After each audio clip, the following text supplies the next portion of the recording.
Good. Okay. Well, welcome everybody to the IPSASB's June meeting. Unfortunately, still virtual, but you know, we live in hope, I think. But it's good to see all the board members here, and also to welcome TAs, observers, and those in our public gallery. So. Welcome everyone. We have a busy meeting this meeting. We do have a full turnout of board members, although we have a couple of board members who will have to drop off at certain points during the meeting. You know, in particular, Scott Showalter has teaching commitments that will mean he can only do 2 hours out of each session.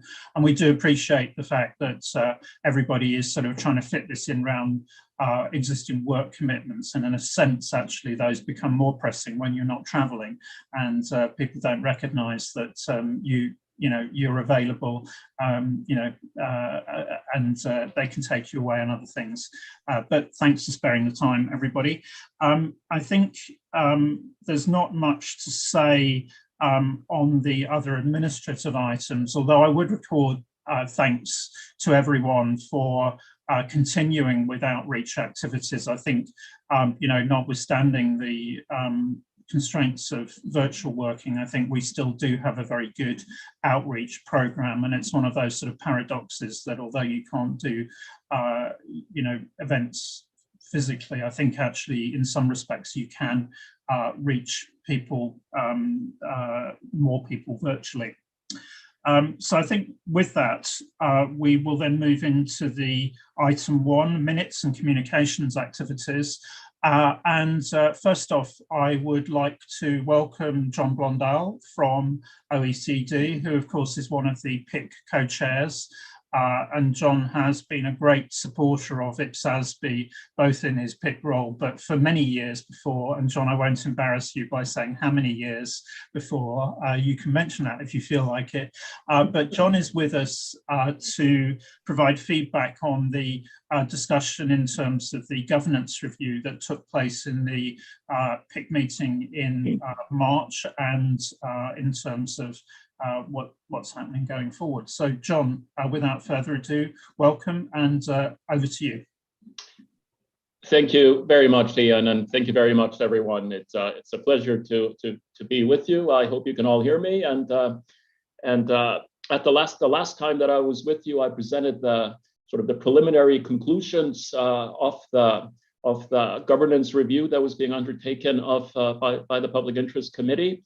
Of the oversight arrangements. Since then, as Ian has said, the Public Interest Committee has met, gone over its recommendations, has had follow-up meetings with IFAC and IPSASB, and I think I'm in the very happy position of being able to say that we did the review as quickly as possible, I think especially given the COVID circumstances, and that all of the recommendations of the review have been implemented or are in the final stages of being implemented. So I'm very pleased with that. Allow me to share my screen if I can.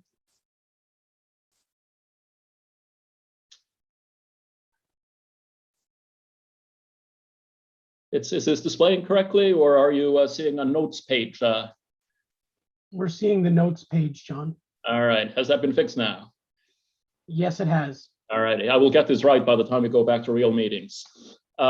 So I don't need to give you any background on the Public Interest Committee. It's obviously these 4 organizations.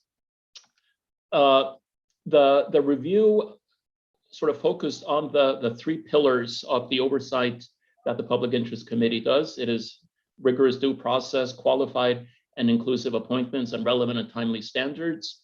And then the review had also comments on the overall governance arrangement, to which we could include sort of communications arrangements. I will briefly go through the recommendations and their stages of implementation, and then very happy to answer any questions at the end. Because when it came to the rigorous due process, the main recommendation of the Public Interest Committee was first of all, the public consultation, which was very much accepted by the Public Interest Committee, that it was important to ascertain due process at each milestone of the standard setting process, rather as a single ex post event. which has been how we have been conducting ourselves up to now. So there has now been a new protocol prepared by IPSASB and PIC staff on procedures supporting due process and reporting to the Public Interest Committee. You forgive me, I'm not sure at what stages this is with the IPSAS board, this protocol, but because this also has to do with sort of the how internal arrangements are done by IPSASB. But the draft of this, as was presented to us, has very much been welcomed by the Public Interest Committee and indeed endorsed. So this was one of the major recommendations, which we hope has, through a very close cooperation with between IPSASB and PIC, we have now been has been implemented or in the process of being implemented. When it came to you can just to say the board members have received copies of that, and there will be an opportunity for discussion during the board in camera session at the end of the meeting. And Ross will also make some comments on how we're going to go forward on implementation. Sorry, I just thought it was just good to leap in at that point. Sorry for preempting that. On the second pillar, which was the qualified and inclusive appointments, there were no specific recommendations in the review except to reiterate the inclusiveness as a priority in all its dimensions: gender, regional, professional background. And we are very happy to see in the work of IFAC and the nominating committee a rich pipeline of suitable candidates being developed. So it is the Public Interest Committee is very happy with how that has developed, and there were no further recommendations in that area. And as you know, that had been a focus of the Public Interest Committee previously. Under the last pillar, which was the relevant and timely standards, there the comment from the public consultation and very much endorsed by the Public Interest Committee in its review was that deviations from the agreed strategy and work program should be subject to the same review or the same review as the original work program. Again, we have been working on a new protocol between the IPSASB and the PIC staff on the procedures for identifying what constitutes a deviation and the reasons for the deviations, and for that to be reported back to the Public Interest Committee. But just to emphasize, which I'm sure you will discuss, this is also, I think, very interesting information for the board itself.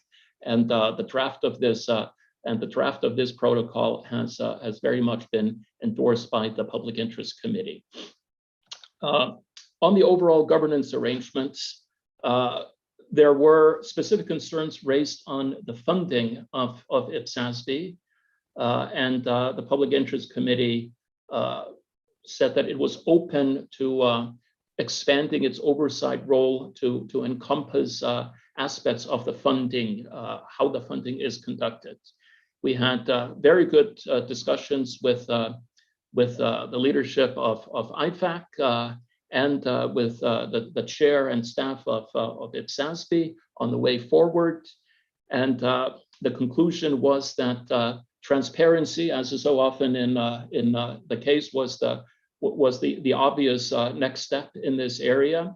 So there is now an initiative in place by IFAC to present information on all funding activity as regards IPSASB on their website and in a user-friendly manner. I just spoke with James Gunn shortly before this meeting, and this part of the website is well under development and should be online very quickly.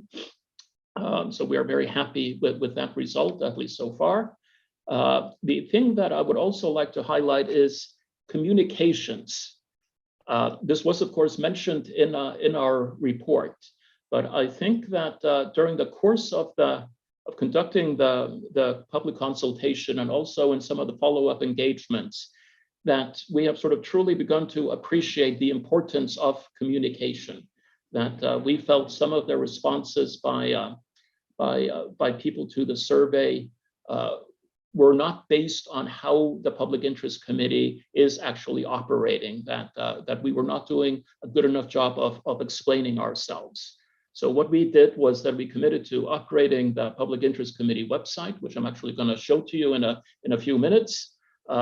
we are still working on finding a user-friendly URL for the website. I suppose it's progress. It's shorter, but not much. In addition to the website is to, especially when the current situation lifts, is to engage further with the various fora to discuss the activities of the Public Interest Committee. That the 4 organizations that are represented on the Public Interest Committee, what those 4 members have in common, that they spend most of their life traveling to countries and meeting with officials. So it has been a discussion amongst ourselves to, when we are on mission to countries, to carve out time to specifically discuss this when the situation arises. And it will be very much when we're visiting one of your countries to be able to be in touch with you and see how we could best accommodate that meetings, any sort of gathering. So we are very much cognizant of the importance of communication. And if you allow to bear with me for a few more seconds, our upgraded website is quite simple. It's 3 pages I will show you here. One is that it highlights the background of the Public Interest Committee. So the recommendation to create the Public Interest Committee in the beginning, the report behind that, the latest review that was concluded in December 2020. So they are easily accessible there. We go through the 3 pillars of the due process of our oversight activities. We have the main criteria for them. There is already a protocol in place between IPSASB regarding due process and working procedures, which many of the respondents to our survey were not aware of. So it is highlighted better here. And the protocol that we are enhancing now will, of course, be added here. We have the terms of reference for the Public Interest Committee there at the bottom. And we have a section on the members. We have the minutes from every single meeting that the Public Interest Committee has conducted. We get these minutes out within very few weeks of the conclusions of each meeting, and they are getting more and more detailed as time goes by. So, we also recognize that we need to improve in this area, and hopefully we are making progress.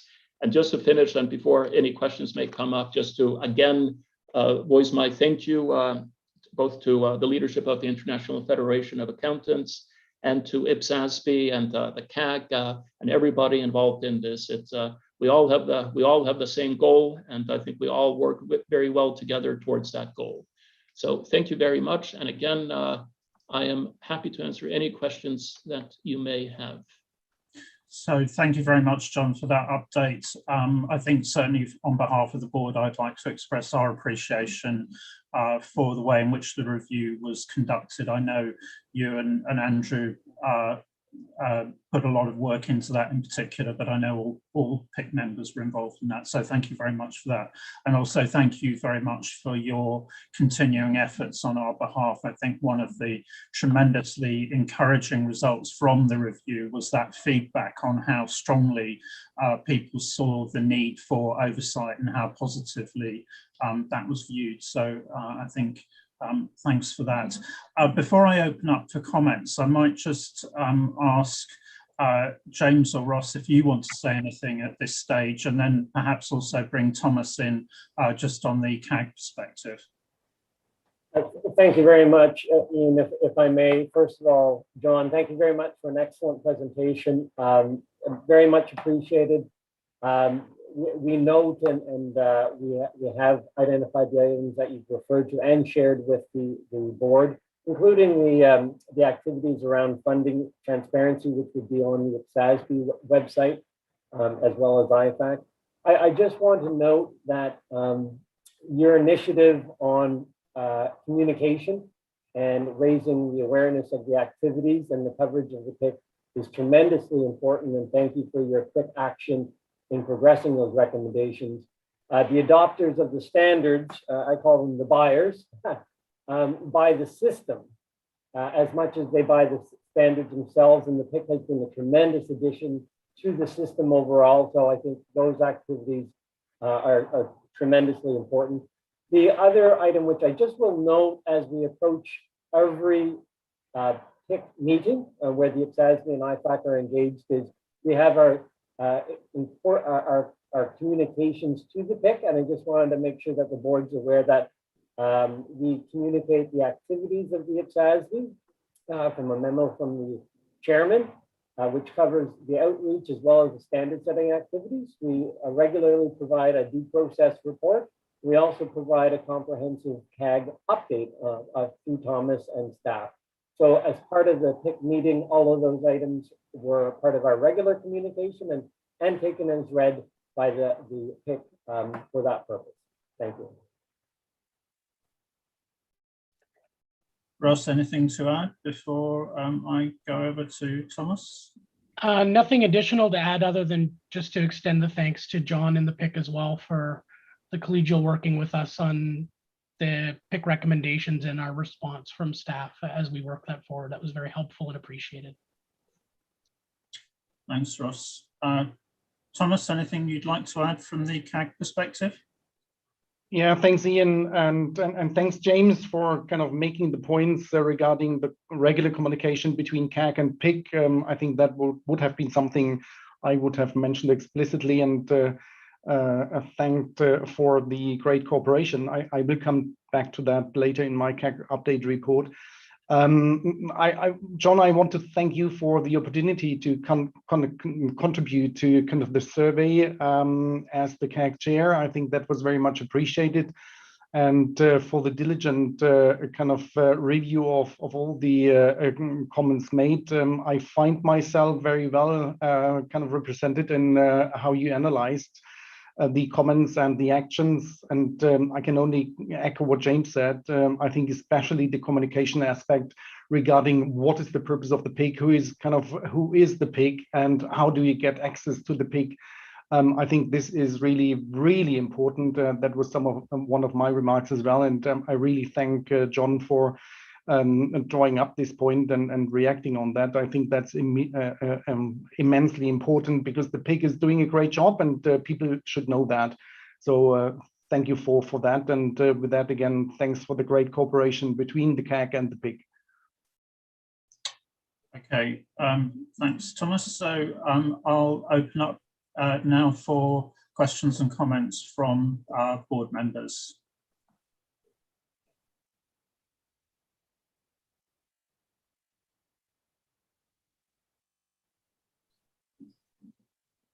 So I'm not seeing any hands raised at the moment.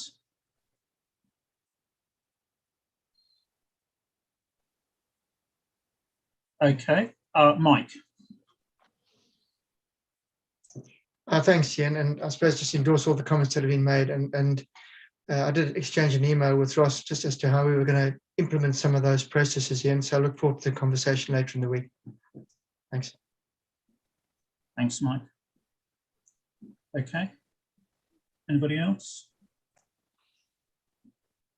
Okay, well, I think with that, John, thank you very much for the presentation today. I think, you know, we do have it in mind that, you know, if we can in future, we'd like to make sure that a member of the PIC can feed back on each of the meetings so that there is that connectivity with the board. And I think that's one of the things where, you know, even if we're meeting physically, then a virtual presentation, if, you know, physical attendance isn't possible, will you know, hopefully facilitate that. But no, just to say thank you very much again on behalf of the board. And, you know, we look forward to continuing to work together, you know, as we fully implement the process changes that we're looking at the moment.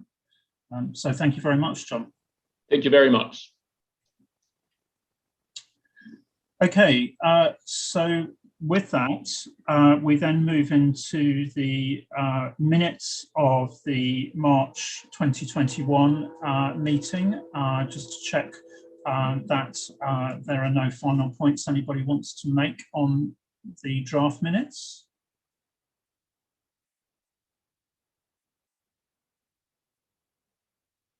Okay, so I'm not seeing any comments, so I think we take those as approved. Similarly, the minutes of the April 29th virtual check-in. Any points anybody wants to make on those?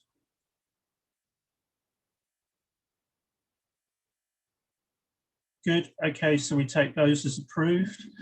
So Thomas, over to you in terms of CAG update. Yeah, thanks, Ian. And I think I can be brief. 4 points to cover. First of all, we had the regular update call after the March IPSASB meeting, which was March 24. As always, this was not kind of a regular CAG meeting, kind of no minutes and not a lot of discussion, but more a report back from what has been discussed at the board level and explicitly what was the contribution of the CAG and how was it kind of reflected in the discussion. So I think that's always very appreciated by the CAG members. Again, thanks to Ross and staff for preparing that. I know it's an additional burden, but I think it's really, really important to the CAG to see what has happened in between our CAG meetings and how kind of the CAG contributions were recognized in the discussion of the board. Second point, the CAG report to the PIC, which I provided in the PIC meeting in March 29. As already said in the kind of PIC governance report, I really appreciate the great cooperation with the PIC. We provided the input in the form of a short video sequence, and based on that, we had a short discussion. So I think it was very efficient on one side, but very cooperative and effective on the other side as well. So thanks for that. Third point, our in-period meeting regarding the mid-period work program review. And again, I think that's an opportunity for me to say a special thanks to Ian, Ross, and staff for taking the additional effort to allow CAG members to make their contributions to the draft consultation paper on the mid-period work program before kind of actually the board's discussion now in this meeting. It was very much appreciated to kind of get some background information on the process of how to choose a kind of potential new projects and get the background regarding the proposals being selected. I think that was very much informative for CAG members, and we provided kind of feedback to both the process, but also the communication and the presentation of how this review was done. So thanks again for the opportunity. And last but not least, the fourth point, the CAG meeting, which was yesterday. Actually, 3 agenda items were covered after the regular program and technical directors report. The CAG focused on natural resources, especially on the general descriptions and the kind of recognition of uncertainty, both existence and measurement. And the second agenda topic was revenue and transfer expenses. From the revenue perspective, especially a project update to see where the board landed at the moment with revenue. And then a more detailed discussion was conducted regarding the expense part, ED 72, especially regarding the assessment of constituents' comments and the response to the concerns which were raised. I will kind of bring in the detailed contributions when the agenda topic comes up in the agenda. So for now, I think I believe it like that, Ian. Thank you.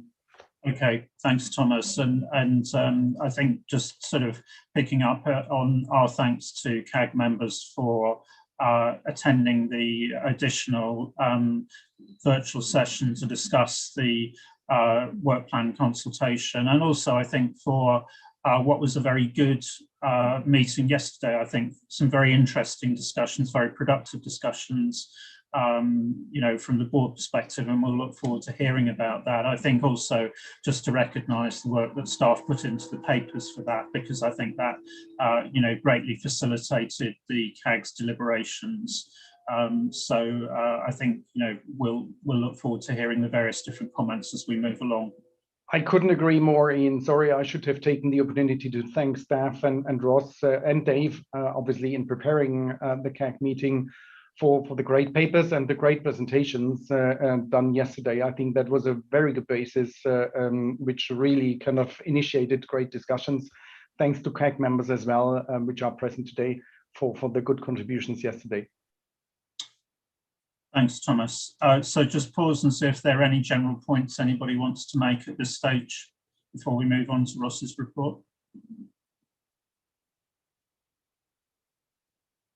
Okay, so not seeing any hands raised. Ross, I think we move over to you now for the Programme and Technical Directors report, item 2.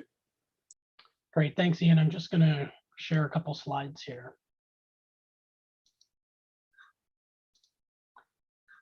Hopefully everybody can see my screen.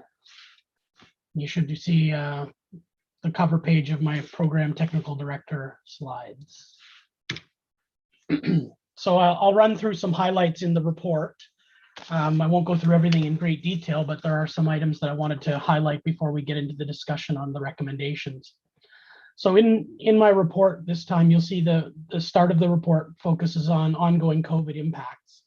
And there's a number of things to update on here quickly. One, we won't have a detailed discussion now, but maybe in the executive session, we might discuss safe return to in-person meetings and just continue to monitor our decision at the moment to not make a call on the December meeting virtually or in person. So we're still giving it a bit of time to see how the situation continues to unfold in the next couple of months, but we can discuss that more later.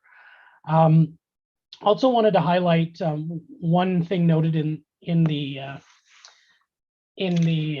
agenda papers that I won't discuss, and that's in 2.3.2, where I've highlighted the additional dates that we've added for the check-in meetings as well as for the for the virtual meetings, given the extension we've been doing for all those virtual meetings. Those are included in the appendix. Also, the tentative dates for 2022 and tentative locations are included in that appendix as well. And we have planned 2022 on the basis that we have 4 in-person meetings. Again, of course, that will be dependent on the situation itself. Apologies for the barking dog in the background, if you can hear that. And I just wanted to focus on the next point here for a little bit about something we noted from a staff perspective, and we've kind of stepped back on, and that'll kind of frames the next point on changes to the work program.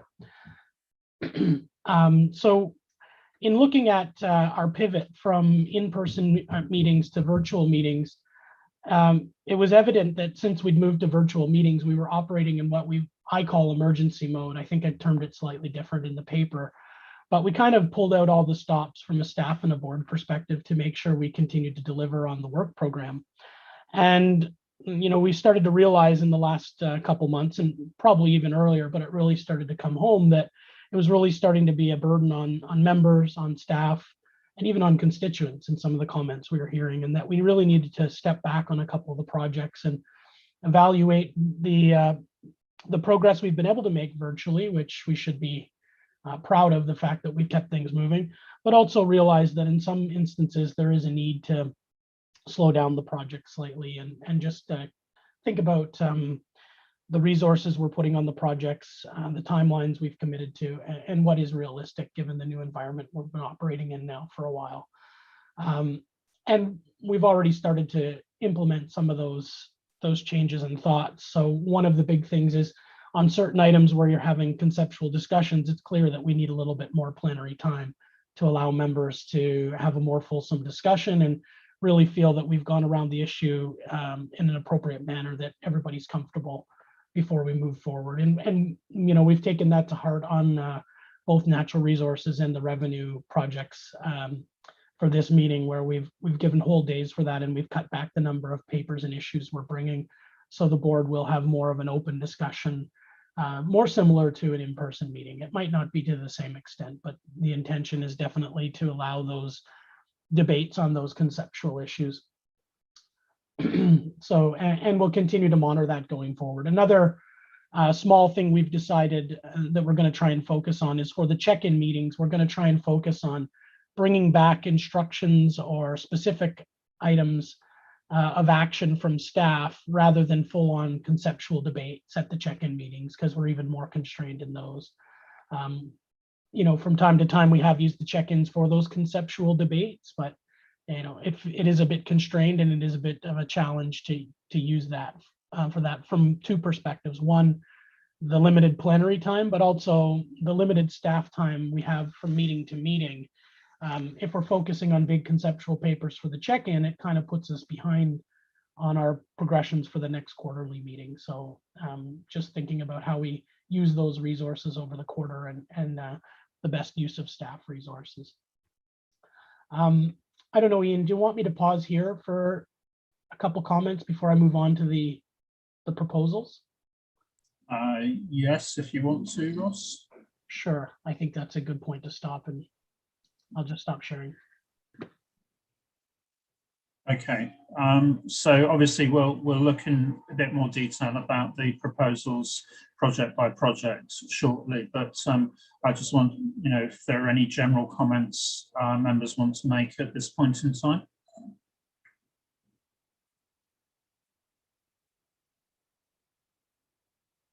Adrienne. It's a specific reaction to the check-in meetings. Obviously, I bow to Ross's view on how to use staff time, but certainly I welcome at the check-in meetings the introduction of the new concepts. For me, certainly, it's like an advance warning that these are on our radar, and I have more time to mull over them. So I like the fact that the check-in meetings bring us these issues early, and I value that. So I mean, I'm not saying don't do it, but I'm saying don't change it. But I'm saying I didn't see a problem with it. I welcomed it. Thank you. Thanks, Adrienne. Any other comments?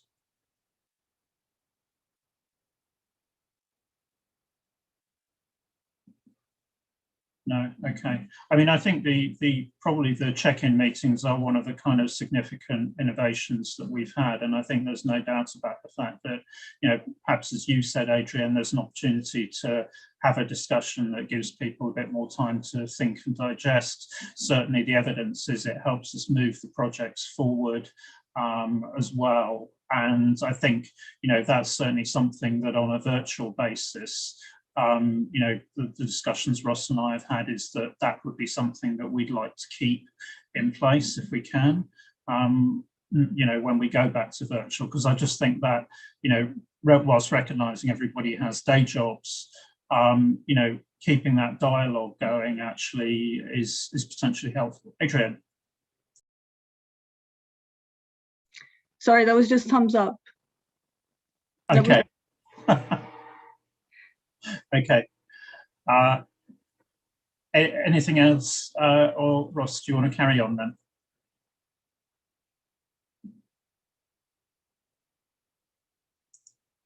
then? So the next thing I want to highlight are the proposed changes to the work program itself, and those are included in the work program agenda item 2.3.1. And the big changes that are reflected at the moment relate to revenue and transfer expenses. I won't go through all the details, they're highlighted in the paper, but at a high level, the plan now has been extended another 6 months from what was shown in the previous work program. So instead of finalizing those new standards by the end of December 2021, the plan now notes June 2022. The plan is for us to finalize our decision-making on the key principles in the authoritative text. So that's the core text in the application guidance by the end of 2021. And then in the first half of 2022, focus on building out the rest of the standards, the non-authoritative portions. So the basis for conclusions, implementation guidance, and illustrative examples across the 3 standards. We think this is a more realistic timeline given where we are today and the discussions we still need to have. But we also think it's not an overly generous timeline. So we think this is the right amount of time to get where we need to be. So we have a good set of standards, and and we'll have some good discussions on that this week. So I won't preempt those. The other one to highlight is the leases exposure draft and the request for information related to leases. So the comment end period was May 17th, 2021, and we did have a few late respondents coming through. So we did extend the timeline a few weeks just to make sure we got all of the responses we we could manage across those two EDs, or sorry, those two consultations. And because of the late responses, it's not on the agenda this week. We will have a first discussion on the leases responses to ED 75 at the July check-in meeting, and then subsequent throughout the balance of 2021, we'll begin our discussions on both the leases ED and the RFI. But we have proposed extension of both of the timelines on leases and the RFI, reflecting the number of responses we received back, the fact that we had to extend the timeline, and just taking another look at it and realizing what we thought was reasonable and practical given where we are today. And the last one to note is the natural resources project, where we haven't made any specific proposals yet on extending the timeline. But I think it's clear from the discussions we're having this week and the additional topics we still need to discuss that there's still a little bit of ways to go to get that consultation paper where it needs to be for the board to approve it. So my proposal is that at the session on June 22nd, where we revisit the work program, we have a discussion then, and I'll have a specific proposal then for what the extended timeline and natural resources might look like for the board to consider. So the other thing I wanted to highlight on the bottom of this slide before we. So I wonder whether we might pause at that point in time and just take comments from members on the what you said on the work program and timelines. Sure, that's fine. And just be clear, the recommendations in the report relate to the program management aspect. So whether board agrees with what I proposed, and I'll just stop sharing my screen. Okay, thanks for that. So I'm happy to take comments from members on what Ross has outlined in terms of the program management aspects. Mike. Thanks, Jen. Thanks, Ross. Look, that's pretty clear, thanks. And I think I endorse your proposed changes for the reasons that you've outlined.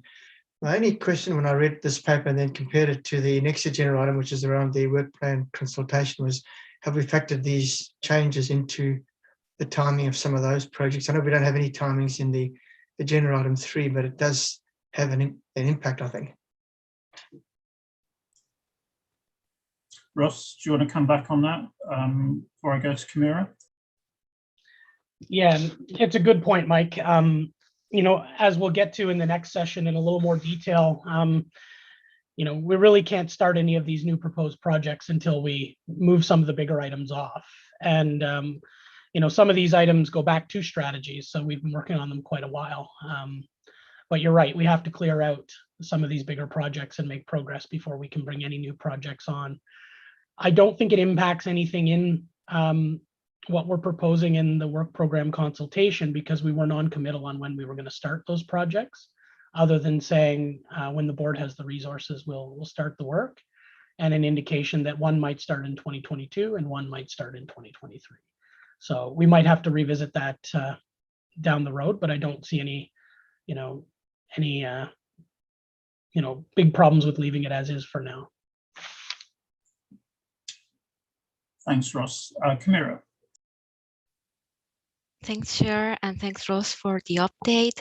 I only have a concern related to the deadlines for the revenue projects and exposure transfer expenses, because I remember that the first date that we proposed was September 2021, then we extended it to December 2021, and now we are proposing 6 more months of extension. So I was wondering if you are considering to publish something preliminary before that date, because if we consider that's so the last time we published something on that project was February last year, and perhaps if you are considering for December this year already have something in the authoritative text already approved or reviewed, if you're considering to re-exposure something, or just to keep, because this topic is really relevant and our constituents are interested in it and are looking forward to what is the progress made if we are planning to at least publish something before June 2022. That's my first concern. And in relation to the extension for the Leases project, I know that there are the two phases, and the first phase, I don't remember exactly if the original date was December this year, but considering that it was only an alignment project, that really we made very, very few modifications in comparison to IFRS 16, do you think that we really need 6 months more for that? So do you think the comments that you have received so far are really so substantive to make us need all those 6 months additionally? So thanks. Thanks, Camira. Both good points. Back to you, Ross. Yeah, thanks, Camira. Those are great points. On your first point, I don't think we plan to publish anything before we would finish those pronouncements, but you've highlighted a good point that we might want to communicate clearly the progress on those projects, and maybe we plan a webinar or something once we finalize the key principles so that we can share where we're sitting on the principles. So, we won't have, and in terms of those principles, they will be in our agenda papers, but I don't think we've ever published a part of a standard. The point you note on re-exposure, we'll have to consider that once we get to the final pronouncements and take a vote. The way due process is structured. So first you approve the new pronouncements, new standards, then the board considers whether there's substantial enough changes from what was originally proposed as to whether they need to hold a vote and re-expose those items. So that'll come in due course, and staff will have a recommendation it'll prepare for the board at that time. And I think that is a real consideration on some of these pronouncements. However, I don't think we should guide our decisions and discussions based on whether we re-expose or not. We'll make that call when we get there.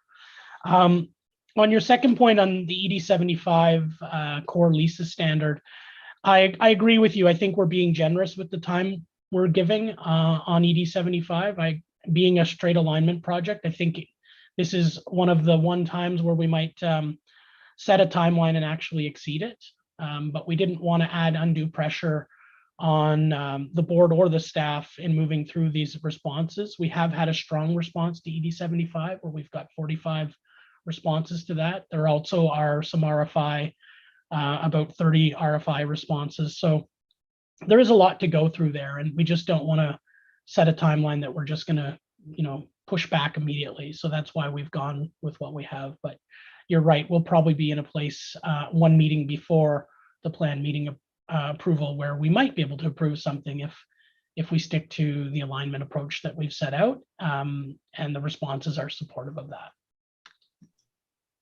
Thanks, Ross. And one other comment that came up in the CAG meeting yesterday, which I think is relevant to that revised timeframe, was there was a suggestion made that we might think about doing some user testing, and it may well be that actually that sort of two-phase approach in terms of trying to finalise the authoritative material for the December meeting, and then working through the non-authoritative material in the period up to approval in June, might allow us to do some sort of limited user testing as well.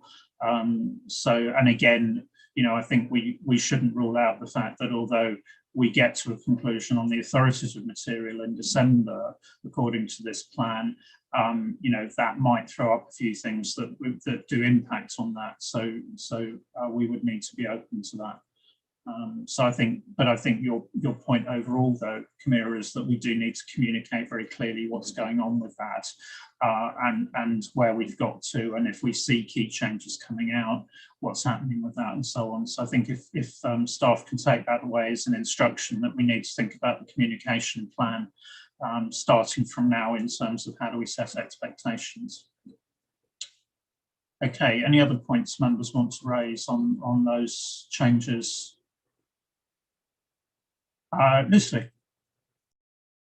Yes, thank you, Chair. I agree with the changes on the 3 main projects, but I noticed in our work plan that there was a change in the timeline when we issued the ED for conceptual framework limited scope update. Last March, it was originally scheduled for September 2021, and then now it is moved to December. But of course, we are still meeting the March 2023 for the conceptual framework.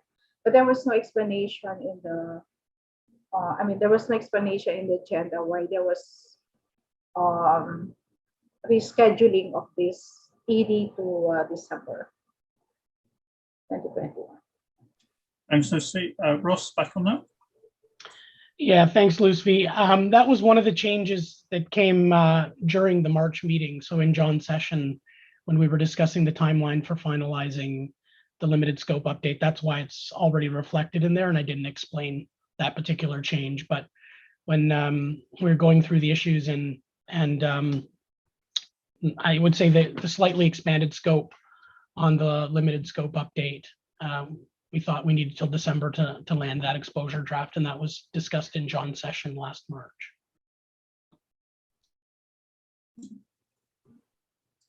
Okay.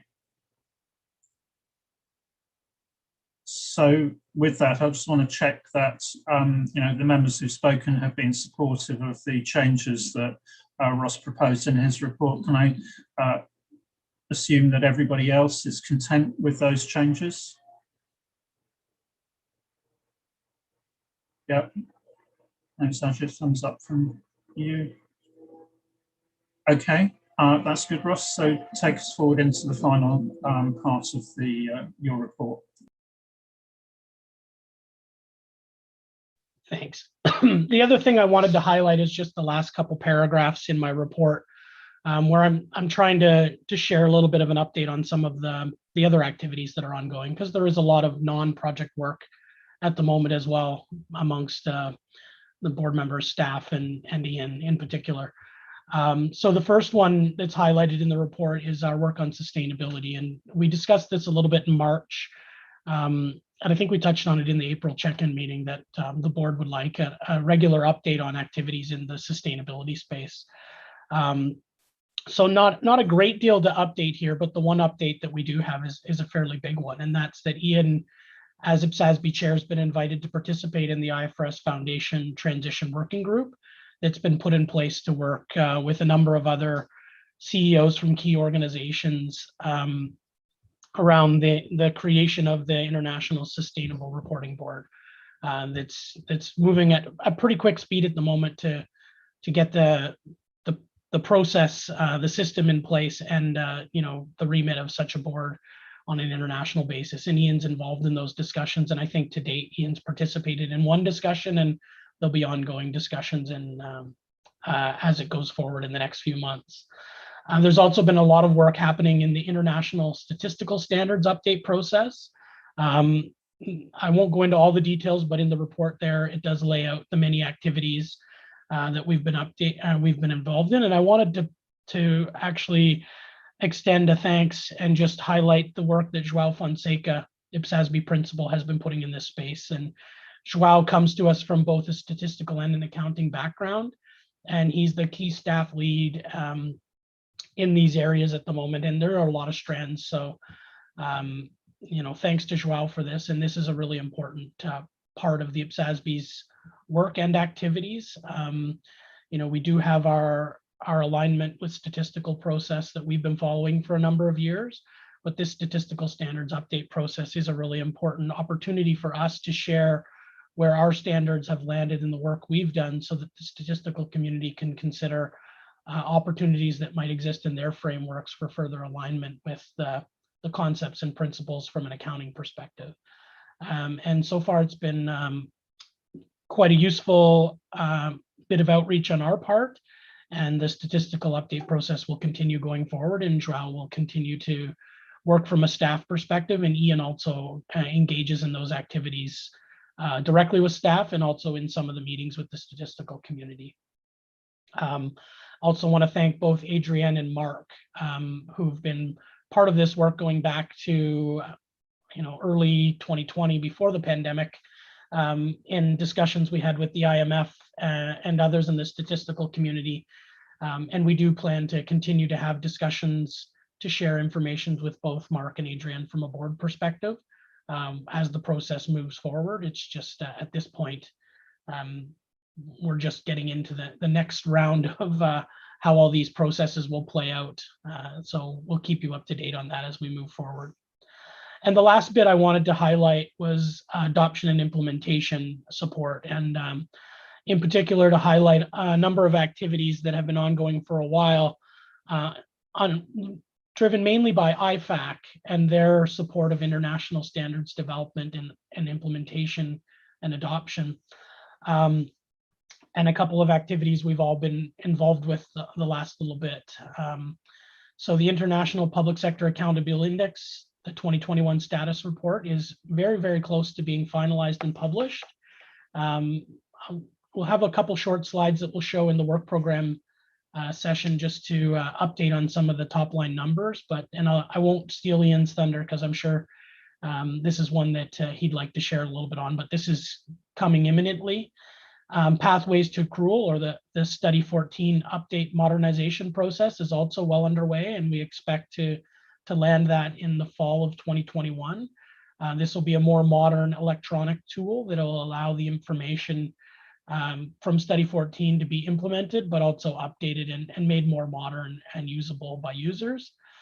And the electronic handbook, or it's being branded EIS, for the 3 IFAC standard setting boards, is well underway, and we expect sometime over the summer, possibly into the early fall, that the first electronic version of the IPSASB handbook will be available, and you'll be able to use the more navigable, modern electronic handbook on any device that you choose. And I might be reaching out to members for members, TAs, and even observers to participate in user testing once we get the prototype from the designer, so that people can see how the functionality works and help us work through any of the technology issues and implementation of that tool. So those are the main activities I wanted to spend a little bit of time discussing before turning it back over to the board. Thank you. Thanks, Ross. So I've been up for comments from members. Thomas. Yeah, thanks, Ian. Thanks, Ross. Just more question than a comment. You probably might have seen the newly released Corporate Sustainability Reporting Directive from the European Union and the planned new standard setting facility, which will develop kind of European sustainability reporting standard. I am aware that we are talking about corporate reporting, but I'm pretty sure that that has an impact on reporting in the public sector as well. So how does that relate to kind of the activities of the ISB or the Ifrs Foundation, and does that, or is that reflected in your dialogues as well, as we are also closely following kind of standard setting in Europe as well? So thanks, Thomas. I think I hadn't really been aware of that before, so maybe we can have a discussion offline. I mean, the group that Ross referred to, you know, the technical readiness group for the setup of the International Sustainability Standards Board, you know, obviously does bring together as many different perspectives as possible, and you've got the ISB as well as the other sustainability standard setting boards present in that. It is a very active space at the moment. There's a possibility that there will be some prototype guidance on climate change produced in advance of the setup of the IPSASB. So we're hoping that there may be an opportunity to get involved, you know, at least in a sort of workshop style discussion on that. But I think, you know, that's where certainly, you know, leads like that, it's useful to be made aware of them, or just to check on that, to make sure that we have got sight, because there's a huge amount going on in this space, you know, and it obviously with COP26 coming up and so on, as well as the IFRS Foundation initiative, there's a huge amount of focus on this, and certainly I think it's right to record the fact that IFAC has, you know, really taken a leadership role on this area and pushing this very strongly. So, you know, please, you know, if if you spot something you think we may not have come to our notice, then do drop me and Ross an email. I will. And there are also some practical initiatives that we're aware of in terms of developing best practice and so on. There's a possible pilot, that we're aware of. There's also a sit for publication coming up. So there's a lot going on in that space. So thanks for that, Thomas. So go to Lynn and then Lindy. Thanks, Ian. So what was just striking me when you were speaking, Ross, is just a reminder of how much other activities are going on, particularly the statistical work and also on sustainability. We had previously said that we wanted regular updates. So I just wonder a couple of things. Firstly, when we look at the landscape page, which is our project work program, if you were an interested party, you might think that you pick up this landscape page and that's in the entirety of the work of IPSASB. So I wonder if we ought to reflect on how we reflect that other work in this page. Is that should we add them and have them as discussion points, or have particular, maybe we need to reflect on that, because there's a danger that it looks like we're not doing stuff when we are, and you only pick that up from reading the narrative that accompanies it. And also, I guess, on those two particular really important projects, should we have them at points in time as agenda items in their own right? So an update on things for IPSASB to think about coming out of the statistics project, things for IPSASB to think about coming out of what's happening on sustainability, and maybe we need to schedule that more actively in our work programme. Thanks, Lynn. I think those are good points. And certainly, just to say that the plan at the moment is that we will have a discussion around the International Statistical Standards update in September. Joao's been working on, a significantly changed presentation to the dashboard, which will really, we're trying to tie in with the work programme for the ISS update. So definitely there will be a specific update on that. And I think you're right, we will look at how we schedule updates on sustainability standards. And I think, Ross, if you can take away that action point, I think, it probably does link as well with the dialogue, with the PIC as well, just so that we've got visibility across the themes. And, just to record thanks to members as well for the fact that, you're helping us with the changed format of the outreach report, which again picks up messages on that. So I think, on the theme. So I think we just need to tie that together. So thanks, Lynn, for that comment. Lindy. Thank you. And it's interesting, I participated just before this meeting in a discussion, a jurisdictional discussion with one of the Ifrs Foundation trustees, just to get an update on what's happening and looking at the exposure draft that was issued. And I was quite surprised that, the development of that prototype is rapidly underway, and it will be as soon as next year there would be possibly a standard that gets issued on climate change. And I did wonder, and it's linked to what Lynn said, is that should the board not have a discussion and take a position on this, and what would we do? And then also linking to the IFRS alignment rules of the road document, and isn't it for us to have a look at also the statistical and just kind of to ready ourselves, or at least to take a position as to what are we going to do when these standards come out. So I do think it is a discussion, or even if it's regular updates, but I do think a board discussion is also important on this. Thank you. Thanks, Lindy. Yeah, I mean, just to sort of record on the sustainability standards front, I think, we're very much trying to get involved, and, from a point of view, this clearly relates into public financial management. There's massive impacts on that as well in the post-pandemic environment. And, So therefore, it's an active space for us from that perspective. But I think we also have to recognise that, as you can see with, you know, for example, the fact that the Ifrs Foundation is currently consulting on changes to, you know, its remit.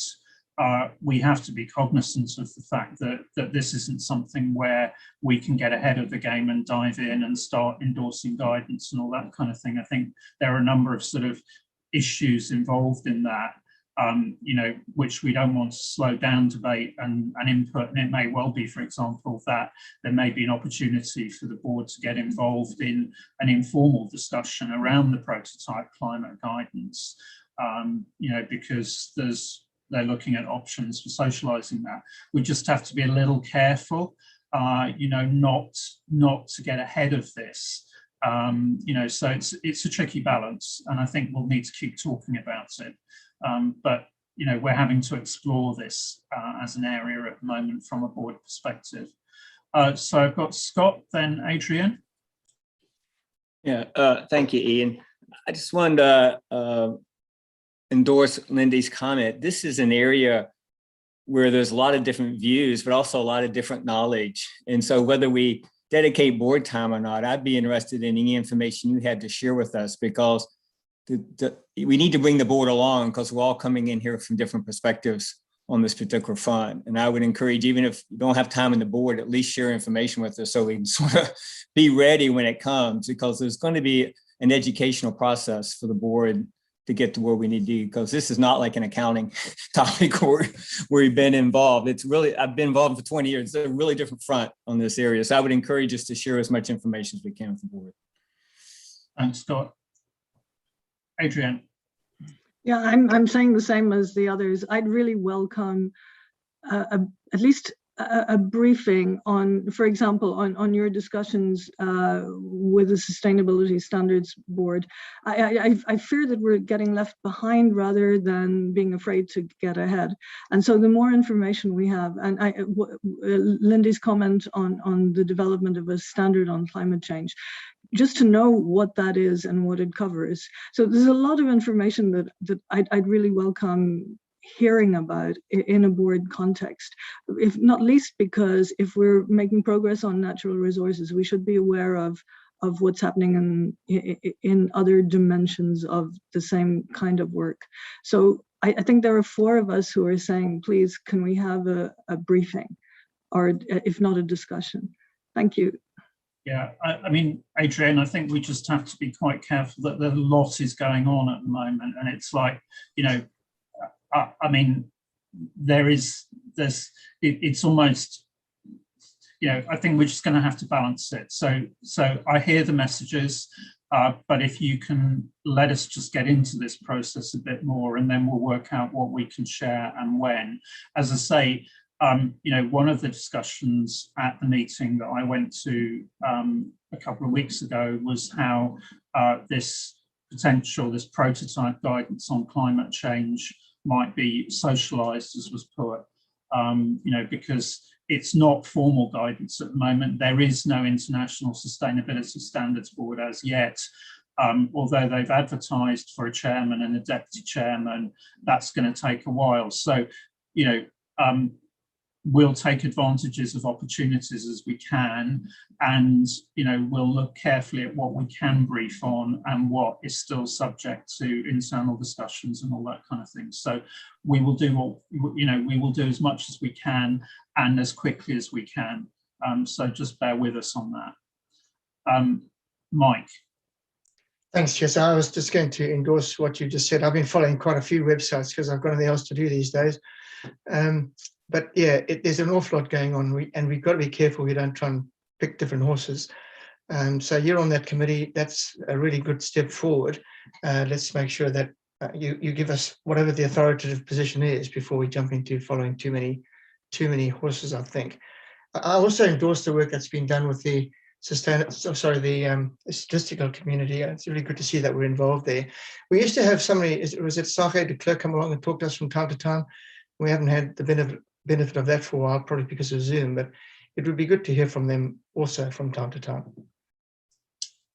Yeah, thanks, Mike. I mean, we do have David Bailey, who's taken over as the liaison, as the observer from the statistics division within IMF, and he's been working closely with Joao. So we'll, see if we can factor that into the update that comes to September, because this is very important. And again, it's also a very active file at the moment, as you said. So we will brief on that in September.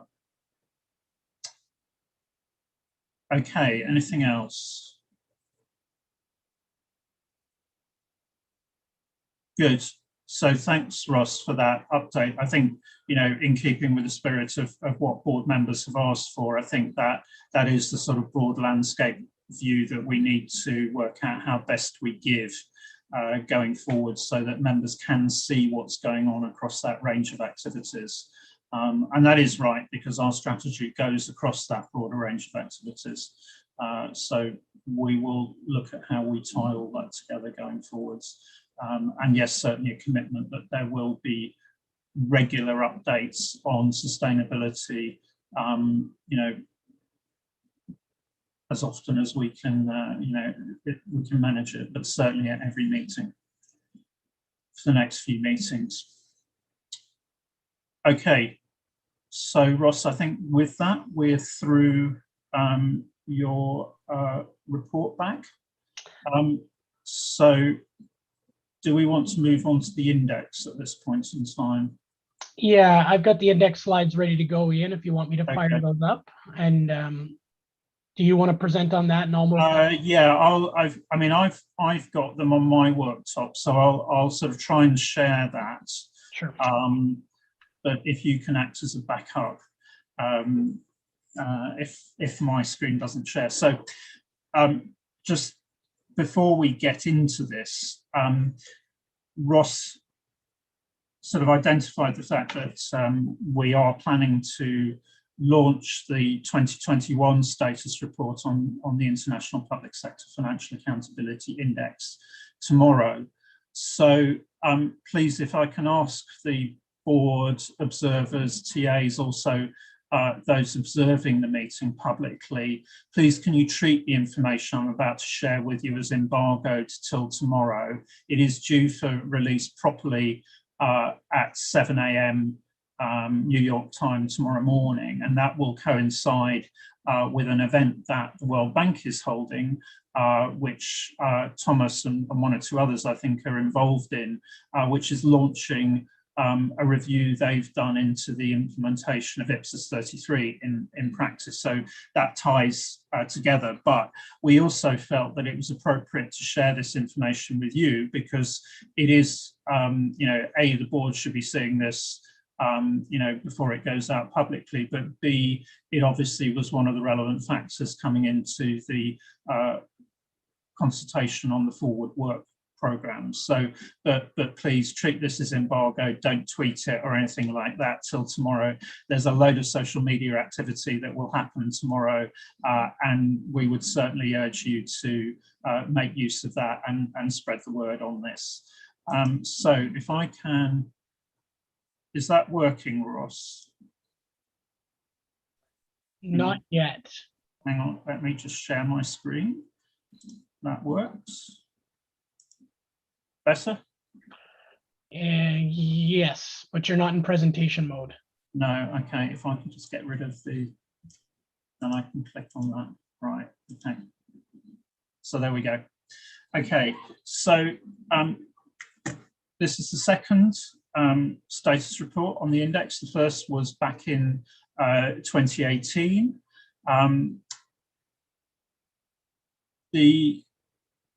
It's a joint piece of work between SIPFA and IFAC, but Ross has certainly been very much involved in helping us get this through. And one of the real things for this is that despite the fact that we've been collecting this data during the pandemic, we've actually managed to increase the number of jurisdictions from 150 in the first index to 165. And the data is 2020 data. which is the index itself. We've also done forecasts for where we will be in 2025, and also indicative projections through to 2030. So together with the data from 2018, we now have 4 data points in terms of what's going on, and what's going on in 2 dimensions. So firstly, moves to accrual, cash, partial accrual, accrual are the 3 categorizations in the report. Also the reporting frameworks that are being used, particularly for those transitioning to accrual. And as Ross mentioned, the report also just, if you like, trails the pathways to accrual study that's due later on this year. So you've got a snapshot there of the cover. So the if you like, the headlines from the report, in addition to that increase in the number of jurisdictions that we have data on, from 150 to 165, the number of the proportion of central and federal governments, this doesn't deal with local governments, this report has gone up by 6% to 30% in 2020. So that's if you like, the headline in terms of 2020, where things were in terms of cash, partial accrual and accrual. We did change the middle category from cash transitioning to accrual to partial accrual because there are a number of governments that are on partial accrual and not planning to transition further from that. So that's the reason for changing that categorization. But that's the picture around the world in 2020 in terms of basis of reporting. And as I said, that's gone up 6%. That's the position in terms of use of frameworks. So quite a complex position to actually land judgments on, but basically 4 countries out of the 49 on accrual in 2024 using IPSAS direct. So that's literally using the standards, making the choices that are available within the standards, but directly using the standards. 8 countries using IPSAS modified, so through some form of endorsement process. So, you know, New Zealand is an example of that.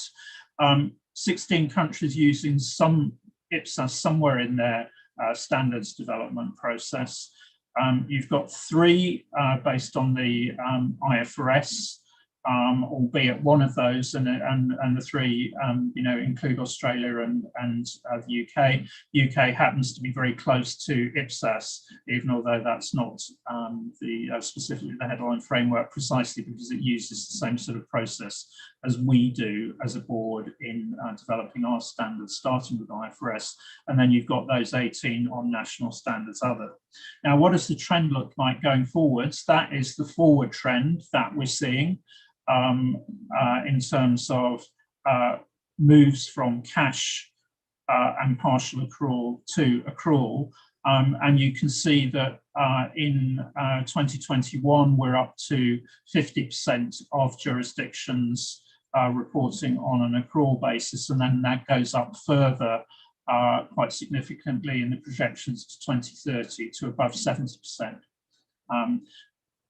The reason for calling the 2030 data projections is that they are just on the basis of information that we have at the moment. It's very hard to call exactly what the situation will be, but I think you can see with those 4 data points that does give you a very strong trend. Then if we look at what's the position then in terms of the framework, so that's the position I showed you, 2020 based on 49 jurisdictions. That's the picture in 2025, and you can see that the number increases of jurisdictions directly using the standards to 16, making indirect use, that moves up from 8 to 16. And then you've got that group who we've categorized as making reference to IPSAS, and there's a range within that group as to how they do that. And one of the things I think going forwards is we're going to need to think about how do we, you know, getting more granular on that category. But for example, Canada would be in that category going forwards based on their international strategy, that they'll start to make use of our standards. But the way in which that's done will vary between jurisdictions. And then if we look at the final data for 2030, again, that shows a continuation of those trends. So in particular, you can see up to 31 countries directly using IPSAS, 27 indirectly, and again, that other number using our standards in some way, shape or form going up. So you can see that proportion of direct and indirect usage of our standards really significantly changing over the next decade. And I think that's got implications for us as a board in terms of, our communication with stakeholders and work program and so on. And I think, that was really the reason for showing you that data, that better data than you had as input to the March meeting. I don't think there's anything there, but that will actually sort of changes the views that are in the that have shaped the consultation paper. But we thought that it was appropriate for you to see that data slightly ahead of time, because obviously we are just about to move into the discussion of the final draft of the consultation paper. So I will stop sharing my screen at that point in time and take any comments or observations from board members.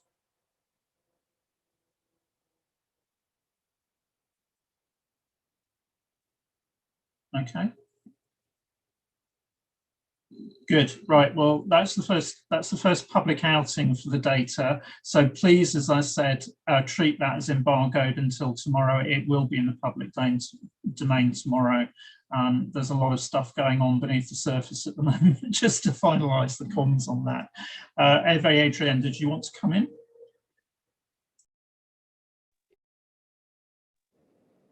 Yes, thank you, Ian. I was just wondering, that is probably a newcomer's question. When you take the count of the jurisdiction applying IPSASs or accruals, do you only cover national jurisdiction, that is governments, to speak briefly, or would you have a sort of a monitoring of the other public organizations that would have a need or the desire to apply the accruals or IPSASs? As you know, I'm highly versed in international organizations auditing, and considering that there are more than 300 international organizations, and some of them are rather influential in promoting or advocating for the IPSASs or accrual accounting, would be interesting to have also an index of international organizations or international public entities that are adopting or promoting IPSAS or accruals in general. So thanks, Adrian. I mean, in terms of the public sector organisations, there certainly is an ambition that over the course of time we would expand from federal or central governments. It's really purely a matter of the amount of effort and practice and getting through those, because getting contacts and chasing data up is a huge exercise. It's unbelievably difficult, and it takes a huge amount of time. So we do want to build, but there are constraints on that. I think you make a good point in terms of the international organisations. There's a brief reference in the report to the organisations using the standards, including the 26 UN system organisations, NATO, Interpol, IFAC indeed.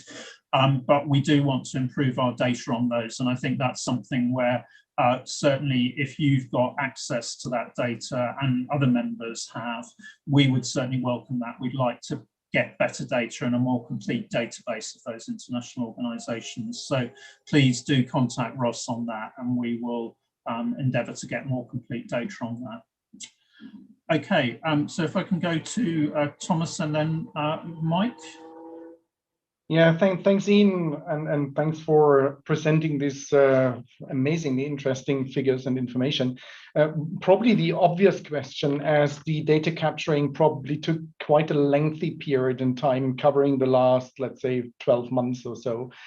Do you have an impact, or could you isolate the impact of the pandemic on kind of forecasts, projections, plans of governments? Is there any chance to kind of have a feeling of whether that rather increased or decreased the speed and the ambitions? I think there's the short answer is no to that. I mean, we know it had an impact on actual data collection because we were just about to launch this at the point in time that the pandemic actually hit. And we did actually hold off for a while before starting the data collection. I think we held off for about 3 months before we started it, for example.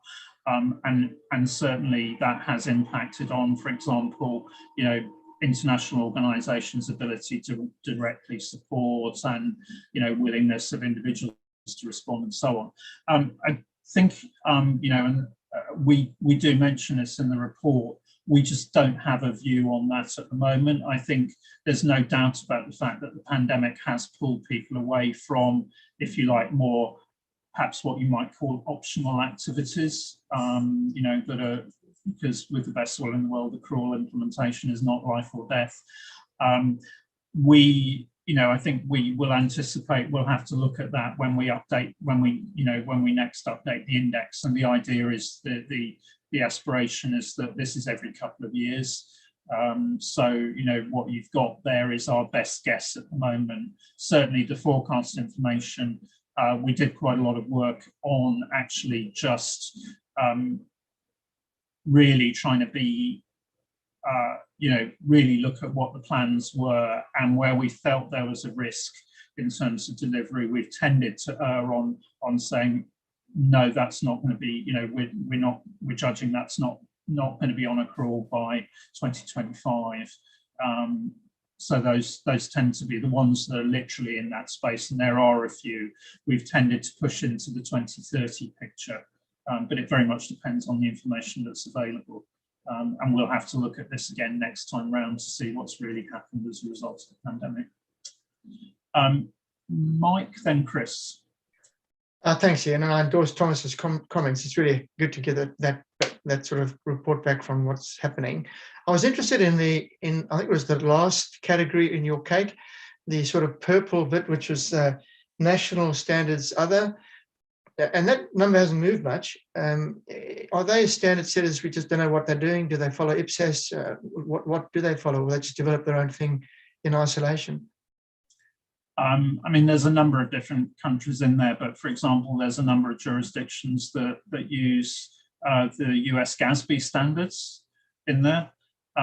So, you know, and I think this is, you know, one of the things that you see is actually that there's a difference between those jurisdictions that are on accrual already and have been for some time, and you know, GASB would be a classic example where they have very developed set of accrual-based standards that have been in place for a long period, and therefore there's an inertia to move.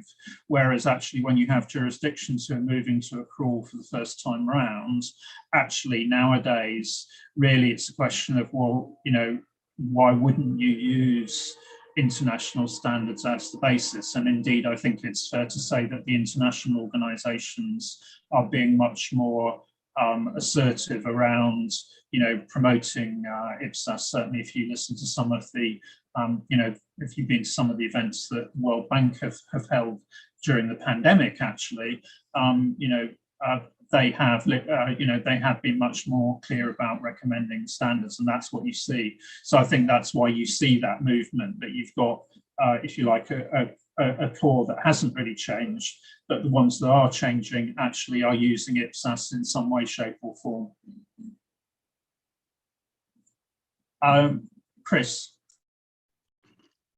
Thank you, Chair. I appreciate the report. My advice is that there should be further analysis of the report in relation to systems of government. Situations where you have a unitary system of government, and then you have a federal system. And if you, for instance, assessed the central government in a federal system, you might think that you have achieved sufficient spread of IPSAS application or accrual accounting. But if you assess individual entities of government in the federal system, I mean the federating entities, the states, you will now appreciate the magnitude of popularity of accrual accounting. So I think we should do a further analysis of this report to ascertain what system of government actually reported on accrual accounting. It will help us appreciate more the spread of adoption and implementation of accrual accounting. Thanks, Chris. I mean, I think, you know, we do want to develop the index, you know, and one of the things I think it doesn't do at the moment, but actually you find very commonly in jurisdictions is that actually state and municipal levels actually are stronger on accrual implementation than the federal or central governments actually are. We just haven't had the chance to actually get into that because it literally in most jurisdictions, probably those are different standard setters. And just trying to build a GDPR compliant database of contacts is a huge undertaking. And that's really why the further work hasn't been done. There certainly is a lot more that can be done in this space. But I think, we've improved it for this time around. We will improve it going forwards. But it's just amazingly difficult to do this stuff and to review what's been done, because there's a big review and verification exercise that goes on around this, because you can't just take what people tell you for granted. You do need to actually go through a verification exercise, and that's quite time consuming. So I don't want to overpromise on that, but we do want to move this forward. Okay, so I think we've, there's loads we could talk about on that, but I think probably, Ross, at this stage, what we should do is move into the start of the work plan consultation, and we'll probably break part way through that. I think maybe we'll just start that discussion, do you think, or should we take does it make sense? Actually, what do you think? Should we take a break at this point in time, do you think?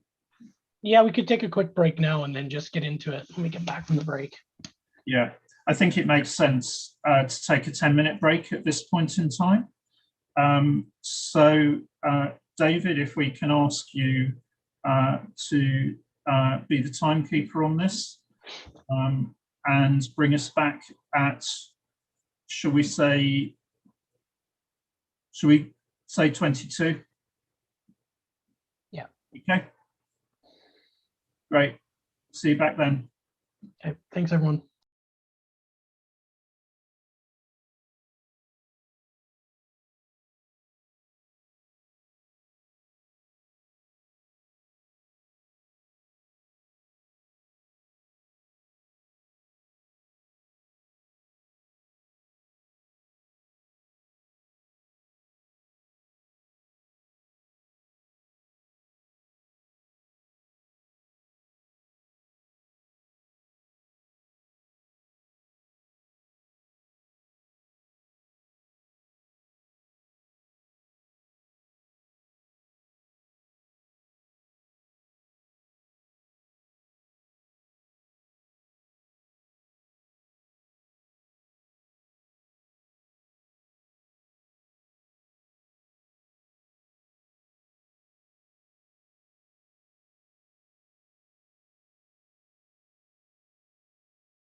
1 minute.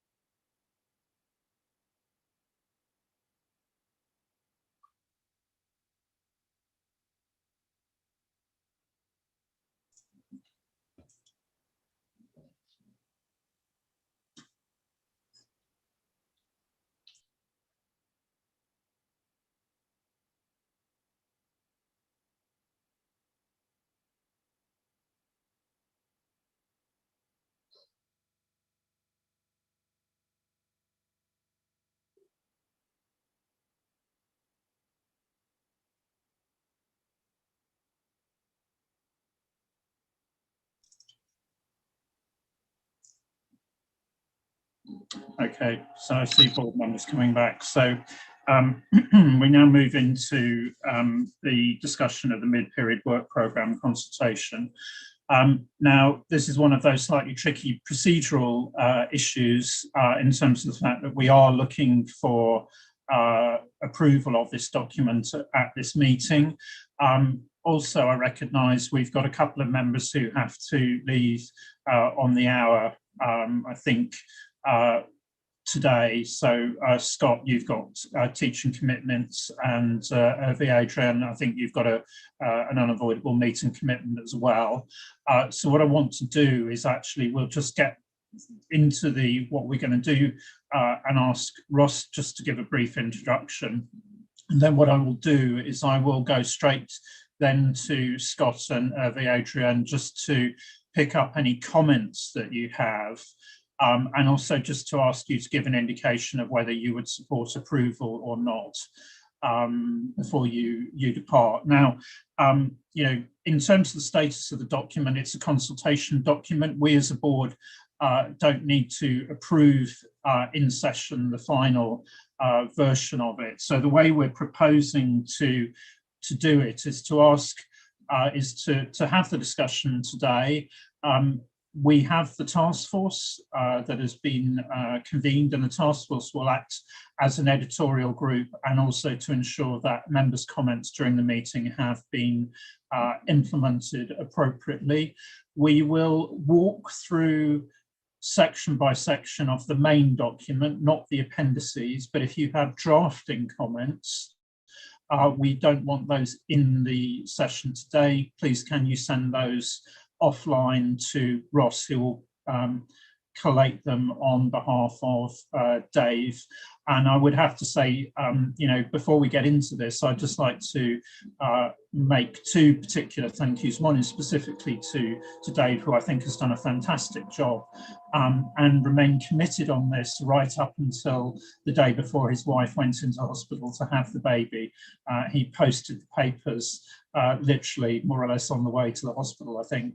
So thank you to Dave for remaining committed to that. But also I would like to say a huge thank you to all the board members and observers and technical advisors who've input. I think we've had a fantastic discussion to get us to this stage, and I know that you've you know, you've input between the meeting and so on, and I think that's been you know, we've had a tremendously rich discussion. So thank you everyone for all the effort that you've put into getting us to this stage, and thank you to the task force as well. You know, that's Lindy, Scott, Lynn, Todd, Camira and Lucy for your additional time in terms of the task force.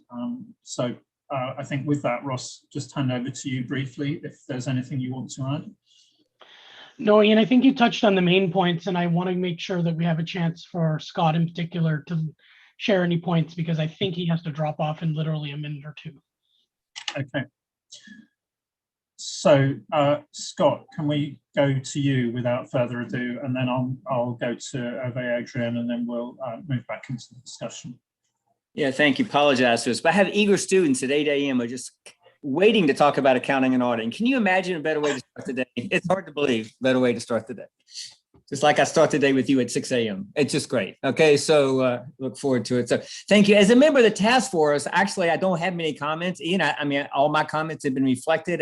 I did look at the additional comments made made to Cayman CAG and otherwise, and I have no problem with those comments. Again, it is a consultation; it's not a standard, and I think the purpose is to solicit comments, and I think it does a good job of doing that. I think it provides the reason for why we are where we are, and hopefully we'll get some different views on that. But I would vote favorably to go for it.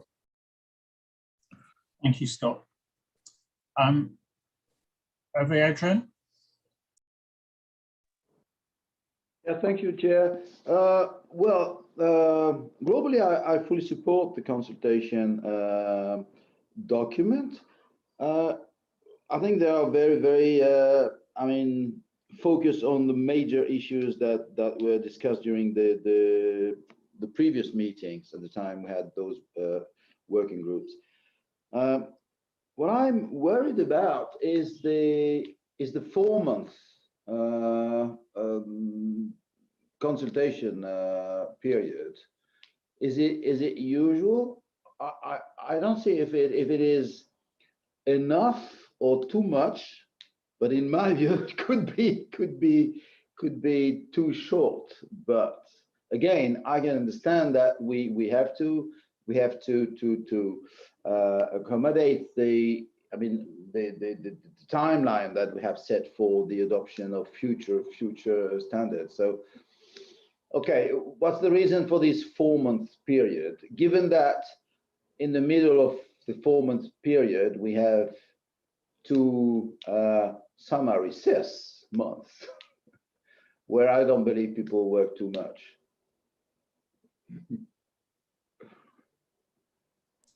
Ross, do you want to come back on the point that Adrian has made? Yeah, I think I can just let you know, Adrian, that 4 months is our normal due process consultation period as per our stated due process. Now, we do reserve the right in our due process to go shorter than that in some instances. So Sure. improvement, for example, where it's quite straightforward, we do 60 days. And then the board has the right to go longer from time to time. The thinking from a staff perspective, just to share as you've asked now, is really, it's not a really onerous consultation. It's quite short. The proposals are quite to the point on what we're putting out there and why. Unlike an exposure draft or a group of exposure drafts like we have at the moment, it's not overly complex. So we think 4 months is appropriate. And to be perfectly honest, as a standard setter, if you give people 6 months, it doesn't mean they're going to use 6 months to develop their response. It means after 5 months and 3 days, they're going to start writing the response. So what we really thought about is, are we crossing over any other response periods? And there's a good month and a bit from the end of the big exposure draft package and this one, assuming we hit our publication deadline of mid-July. That would take us to mid to late November for the response deadline for this. And then if you go much longer than that, you're into Christmas season and you're into the Southern Hemisphere holiday season. And we know from our friends down in Australia and New Zealand that they don't like having responses at the year end as well. So I really think that's the sweet spot. And it's not an overly challenging consultation. It's probably one that most stakeholders will find relatively easy to gather their views and feedback on. Yeah, the other thing it's probably worth saying is that we are planning a number of virtual roundtable events as well, which will give us direct input from constituents as well as the formal responses. And those are planned for during the autumn period, working with regional organisations, and we hope also to do something with national standard setters. So Ross will talk a little bit more about that again later. Hopefully that reassures you, Adrian. Well, yes, okay, it's fine. If it's the usual due process period for consultation, well, it's fine. I was just wondering because also I can understand and take the reasons for the Southern Hemisphere and also what I know of the European Hemisphere and people working during the summer recess. I can't expect anybody working on the subject before mid-September. But anyway, okay, let's do it this way. I think it should be required beach reading. Okay. You mean it's not? Fine. And for the rest, I fully agree with the consultation, work plan consultation. Fine. Great, thank you for that. And you know, to both you and Scott, if you have drafting comments, then please pass those through to Ross, who's holding the fort on this. Okay, so with that, Ross, are we just going to walk through section by section in terms of the main documents and just ask for comments on those? We are, but first I do have one slide I want to just remind everybody on the process we've gone through so far. It won't take long, so bear with me.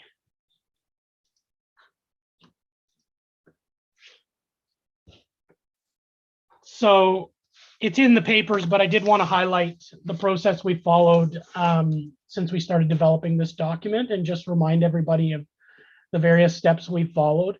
So we did have a good discussion with the Public Interest Committee at their annual meeting on March 29th.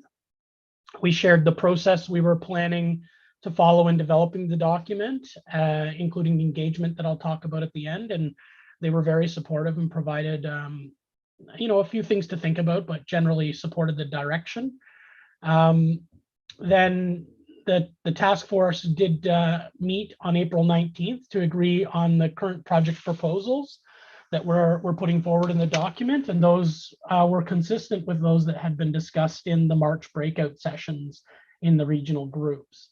So then from that point forward, staff and, well, basically Dave Warren, and just to make sure he gets credit for the hard work he's done, took those away and developed the draft document that's developed into what you're looking at today. The task force then had a chance at early May to see a draft of an early version of the document you're approving today and provided some more input and views that have shaped the final document. The week of May 17th, we went back and we engaged with the various regional breakout groups to show them an updated version and where things had progressed since the March breakout sessions. And we also had a great discussion with the CAG that those of you who observed the CAG yesterday heard us speaking about a little bit with the CAG. And in your papers, you see a number of detailed report back comments provided from the CAG verbally during the session and how staff have actioned those comments in the document to get to the version you're looking at today. And of course, now we've got the final version that includes all of these comments from all the various different pieces of discussion to shape the document that gives us what I would consider a very highly developed draft. And then, as Ian said, we want to go into a discussion of points of substance, section by section. And if you do have editorials, please send those through. Thanks to those that already have. I did receive a number of editorials already. Thanks for those. It's really helpful to finalize. And just an ask from staff to please provide any final editorials on the version in your papers today by Friday, June 18th at the latest, because we want to really progress this and we're working with the designer. And I did want to mention quickly before we get into the review, the finalization process that we're proposing here. So for any points of substance raised today that people want actioned in the document, if the board agrees to take those forward, staff will update the document for those points of substance, as well as all the edits we receive and board direction. And we'll bring those back in a couple weeks to the task force for a final review of the document, just to make sure we've landed them to the comfort of the task force. Again, we'll see how many points of substance we have when we do the section by section review, but I did want to set out the finalization process up front so everyone's clear how we plan to operationalize this. Thank you. Thanks, Ross. Any questions or comments on that outline of the proposed finalization process?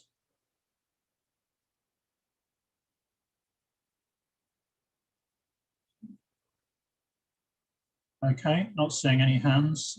So I think, Ross, if we go into the section by section and again, just to emphasize editorials to Ross separately, here we're looking for sort of comments, points of principle and so on as we go through. And I think maybe if we start off on the consultation overview, and I think this is one of the significant changes responding to points that were made in terms of structure and pulling the consultation questions right up front. So if we can start off on that consultation overview section, which is pages 3 and 4 in the document. David. Thank you very much. I think my first comment would be that I found this version an awful lot better than the versions that had come to the breakout group. So I'd like to add my thanks to staff for the work that they've done and to the task force. Only one comment on the consultation overview, which I thought was helpful. Could we, where we're proposing projects, could we put a reference in there to where constituents can find those projects discussed, because they're actually quite late in the document, so some page references. Yeah, we can do that. Thanks, David. James, you wanted to come in, and then I'll go to Todd and Camira. Please allow the members to come in first. I'm sorry. Yeah, well, you kind of, the hands were going up just as I was kind of, so if you're happy to wait, then I'll go to Todd and Camira.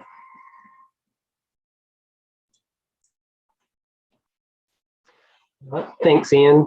I'm having a few internet connection problems, so I'll just check that people can hear me.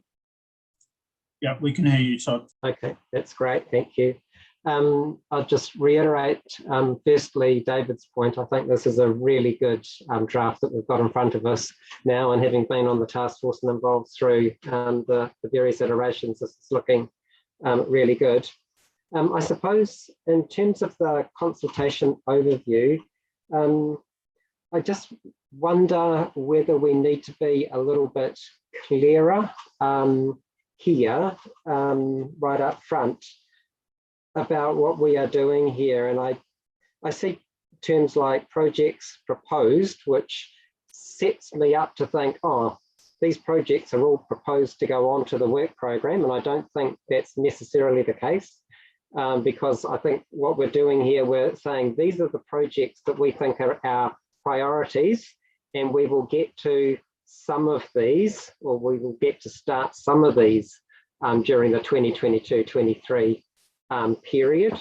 And so in my mind, I think we need to be quite careful with the way that we position this, that we're not seen to be over-promising something that we can't deliver, that we can't start necessarily all of these in that 2022-2023 period. So I think it's just the way that we position things, but I wouldn't like people to get the sense that all of these are going to be started in that period. And I think if you read it in detail, you might get that sense, but some people might just focus without getting into a lot of the detail. They'll see things like headings, projects proposed, and maybe get the wrong messages. So I think there's just some work to do in terms of, and it's at the refinement end, I think, in terms of making sure that it is very clear and we've got very consistent messages, whether it be through headings or the way that we describe things, because I think as we get through it, there may be slightly different ways we describe things, and just get that level of consistency through here. Great, thanks, Todd. That's a very valid concern. So can I go to Camira and then to Lynn, and then I'll go back to James at that point, if you're okay, James. So Camira. Yes, thanks, Chair. I have a comment for page 4 of the PDF, where we present for the first time the list of questions. If we can also include the footnote or the reference to the Appendix B, where we have the complete list of projects that we have considered. So that, because that would be just as a reference, because that would be helpful for the constituents when answering, so that they not necessarily provide new topics, but that they refer to the topics that we have already discussed and assessed. Thanks. Thanks, Camira. Lynn? So I wasn't quite sure where to raise this point, but given Todd's comment, I've decided to come in here. And it's not a major comment in some respects, but I think it's important to say up front that we are committing to starting these projects but not necessarily finishing these projects in the period. And if we are committed to starting these projects when we have resources available, by definition, we are also then locking in part of our next work programme as well, because when we get to the next work programme, we will have started but not finished, particularly the major projects. And I think we could make that consequence clearer, and maybe the overview place is to do it, or in your introduction, Ian, is to do it. And then I guess similar to that, when we'll get on to it later on in the document when we talk about sustainability, but we are also almost sort of committing ourselves to part of a future work programme with respect to sustainability. So I just think that by agreeing to what constituents are going to agree to, it does have a consequence beyond this work period, and I think that could be clearer. Thanks, then. Yeah, I mean, given that we're still working through projects that were committed in autumn 2014, I think this is a very valid point that we need to just bring out. James, and then I'll go back to you, Ross, just in terms of. Thank you. For the benefit of the board, this came in probably as a direct result of how the advisory group read the proposal. And the reaction was, this is a full-scale strategy review. Everything's up for grabs. And without this overview, it really gave the impression that, it didn't give the impression that this is essentially a bit of a check-in, in the sense that we're identifying mid-period, what's the next project. And again, I think this consultation puts it all into perspective, so that people understand what they're commenting on. So I wanted to, first of all, congratulate on the purpose of this, and just to remind the board that this is about trying to identify those next interim projects. What I wanted to add, and I just spotted it right now, is going to that point on page 13 of the document, right in the middle. It's a very important statement that says projects or topics that are not identified here or picked up at this point are eligible or will be considered as part of the next strategy review. And I think that's essential, because we don't want a battle in trying to decide everything. This is a step, and the items and the feedback we get does not mean these projects will not carry forward. They will, and certainly into our next strategy consultation. So there's two lines, Ian, that I think will be helpful to put it into further context. To Todd's point, I do agree, projects proposed, it may be that they're priority topics, which just takes the point of emphasis. I see Todd nodding. I think that's really what we're identifying is the topics that are of our priority. Whether or not they're projects, etc., is probably indifferent to the reader. Thank you. Thanks, James.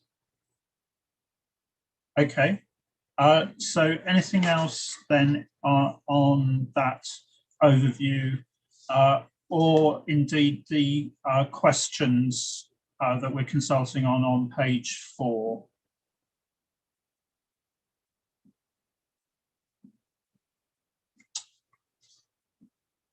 Okay, so then the next pages are 5 and 6, which is the strategic context, the introduction from me. Any points on that?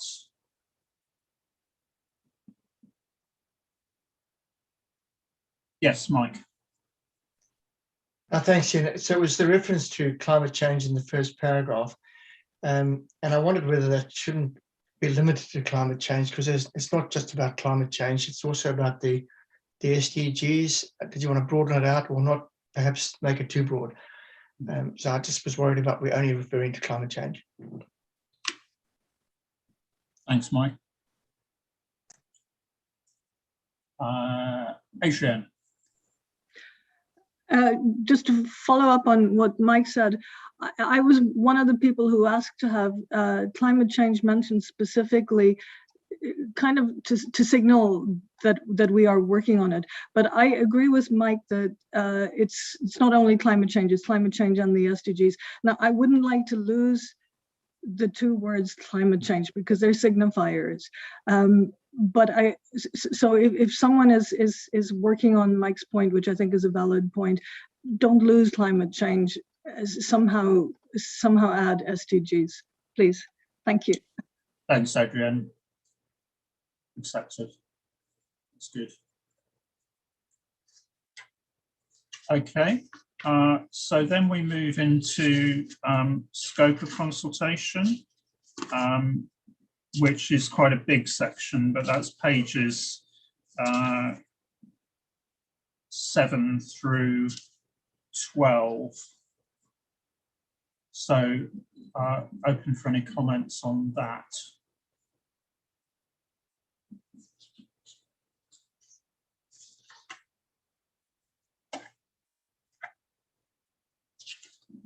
Okay, so then we move into the section which is headed additional project proposals, and I think there's probably, there's an overarching comment which reflects Todd's point about terminology, that we just need to reflect on the section heading, depending on where we land on that syntax point.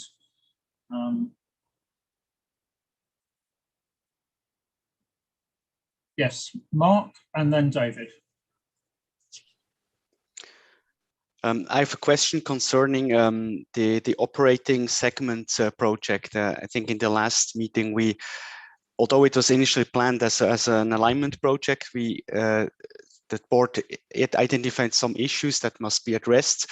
So at that point in time, I think we were not sure anymore whether it is a pure alignment project or it would have been a public sector specific impact. So my question is, what happens with this project in terms of this consultation? Because it could be a contingent project actually, and so if it turns out to be more than just alignment, shouldn't we say something? Shouldn't we also include it in the prioritization somehow, or let the stakeholders give in their views?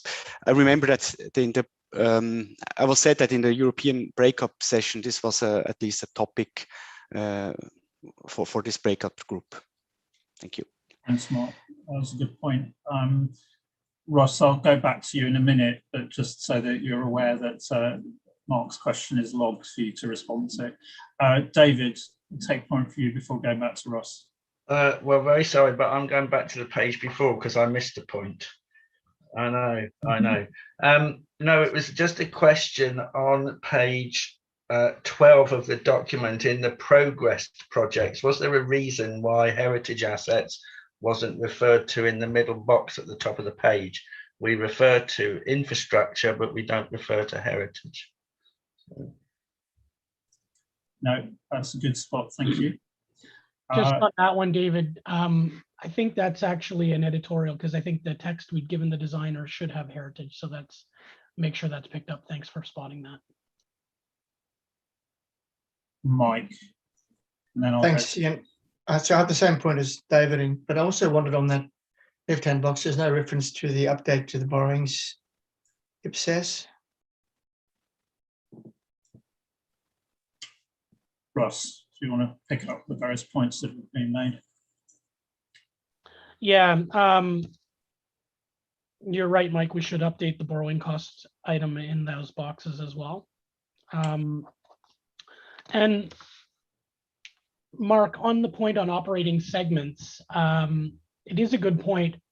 I thought where we landed after the discussion with the board is that if we were to take it forward, it wouldn't be on an alignment basis. There was more work we needed to do. And at this time, that wasn't coming up in our breakout groups as one of the top projects. So from my perspective, that's kind of on the longer list at the moment, but it's not one we're proposing as a priority topic, to use the words that I think we're moving to now in the 5 topics. I think maybe we might have been in a different place if it was true alignment, but I think from the discussions in the March session, it was clear there's more to consider there, and before taking it forward, we'd need to consider that further.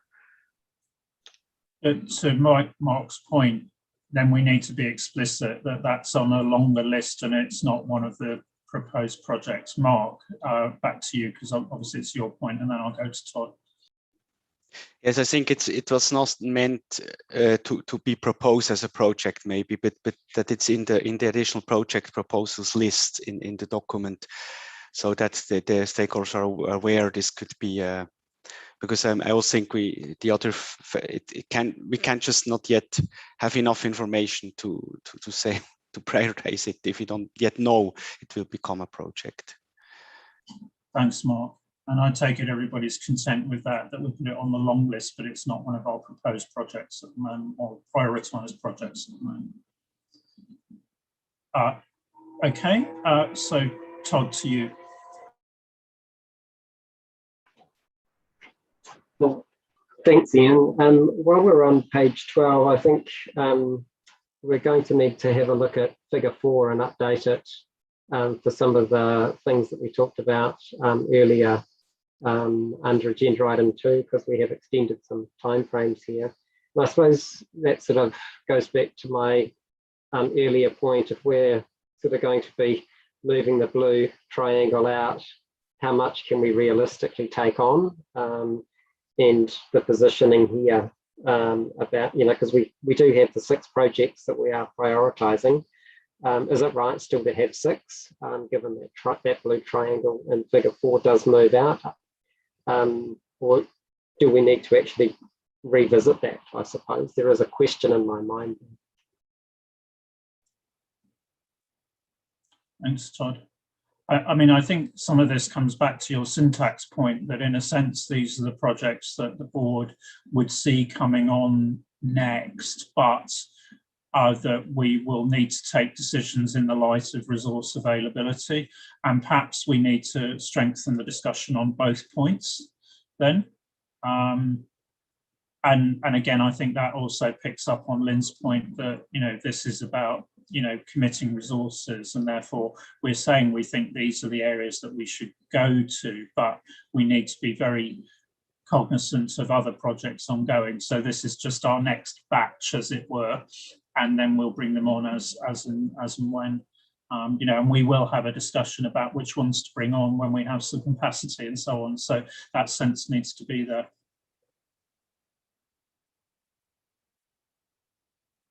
Okay, so back into the document then.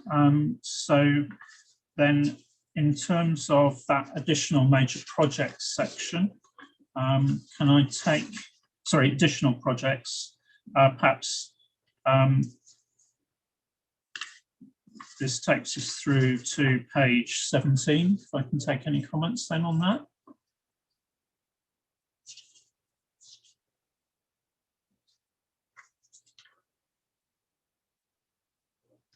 Yeah, Renee and then Todd. Yes, thank you, Mr. Chair. For the comment about the longer list of projects. So we had a discussion in our Americas breakout session on the various lists of projects. So Appendix B seems to be this list of other projects that are close on our radar. But I thought that there is, or is there, I guess I'm asking the question, is there a broader list that provides a more complete view on the universe of topics that have been raised by constituents that I don't see in Appendix B? I wasn't sure. I looked at footnote. There's a footnote somewhere. I think it's earlier in the document. I thought maybe that's what that footnote 5 was trying to convey, that there is a bigger list somewhere that we are tracking to keep a sense of what constituents have provided as prior inputs. But I don't see it as Appendix B. So I'm just trying to understand, how do we manage those other topics, and how do we demonstrate to our constituents that we've heard them? It's on our radar. It may be very low on our radar, but it's still there. Just trying to place that in my head. Thanks, Renee. Ross, do you want to come in on that? Yeah, Renee, you're right. We do have a longer list, and we've been developing that for a number of years since the strategy consultation as well. What we did with the strategy consultation and the finalization of the strategy is we posted that list separate from the document on the webpage where we propose it, and I think we'll do the same. So we have updated that, and We just didn't want to encumber this consultation document by making it too long, but we would have an active link to that longer list if people want to see the longer list for their own purposes. So can I come back on that, Russ? So where will that link be referred to in this document, and where is that link? Well, it won't be there until we have a web page to link to, but yeah, that's what we did. We put the link in the document. And then if you click the link, it'll activate to the web page where we have the long list of projects so people can look at it. Okay. So there will be text telling people that this is a different list. Where will that be in the document? I guess that's what I'm trying to figure out. Well, we'll have to look at where we want to put the link, but we can flag this for the task force to look at when we have the actual list and the web page ready. Okay, so in terms of just recording Renee's point, then there is an instruction to include that link to the longer list and to make that explicit at the right point in the document. So Ian, sorry to interrupt, but it's in footnote 5 on page 23. That's the place to do it. That's the footnote that she's been referring to. Thanks, Mike. Okay, so I've got Todd next, then Adrienne. My comment might be more at the editorial end of things, but I did wonder in reading through the major project proposals, and in particular the one on presentation of financial statements, that it perhaps hadn't quite captured enough there when you actually read the detail in Appendix B. There might be some things that need to be pulled through into there so that you do get the right sense from just reading the page 15 representation around the presentation of financial statements. Thanks, Todd. And if you've got any sort of suggested edits that you think will help on that, if you can pass those through, that would be really helpful. Adrienne. So if I may come back to Renee's point, I'm guessing that what she was getting at was a discussion we had in the North American breakout group, which is the value of mentioning projects that constituents cared about that we weren't taking up. And so it's a question to Renee, really. If she's saying, isn't it a pity that we're not seeing, it is on our radar screen that we would work on First Nations accounting, but we're not going to do that now. I see value to having that mentioned in the document. So if what Renee was referring to is this 3 or 4 additional projects that we all thought, yeah, there's merit to this, but we can't do them now. I see value not just in linking to them, but having them in explicitly in a footnote or in Appendix B or somewhere, rather than not seeing them at all.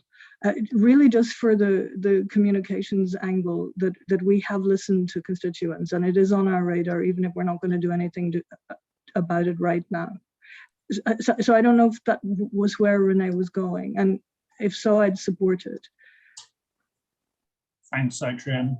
Ross, did you want to come back on that? Yeah, I'm happy to take whatever suggestions Adrienne or Renee have along those lines and where they want it and to work it in. So we're not against it. We just, we're looking for specifics here. So I think in terms of specifics, Adrienne, I mean, I think your point, particularly on First Nations, for example, that was a good point. We had a good discussion in the last Public Sector Standards Setters Forum on that. So if the board's okay, then what we might include is a fuller write-up of that in Appendix B, but not as a recommended project. And there might be 1 or 2 others that we might want to just think on that. But if the board's content, that we'll do that, and that'll be subject to task force sign off. Okay, Mike and then David. Thanks, Chair. So I'm just reflecting on the conversation we just had, and I agree with what you've decided to do in response to Adrienne's suggestion, but just don't open yourself up to then a whole bunch of feedback coming saying, oh no, we want to do First Nations, we don't want to do the other ones we're proposing. So just be careful there in terms of how you get the wording around that, because this is not a full consultation, this is a midterm consultation. Yeah, you're entirely right, Mike. David. Thank you, Chair. I mean, I would endorse Mike's point, but I also see a connection with the point that Camira made about what's in the project overview and how you might link some of those questions with this, you know, sort of, we're not asking for brand new projects, but if you think of something different, it's got to be on our list. So there's probably a link there. Thanks, David. Patricia. Sorry, thank you. I'd like only to make a comment. In my view, it's this consultation is a sequence of the whole strategy and work plan consultation. During the discussion about the projects and the work plan and strategies, some projects have had support and were object of research project. I think now we discuss about this project is a consequence of the previous analysis of the project. I think it's important to connect this consultation with the previous consultation. Thanks, Patricia. Ross, do you want to just pick up on that? Because I think it is a good point that we've pulled forward the two major projects were on the research agenda.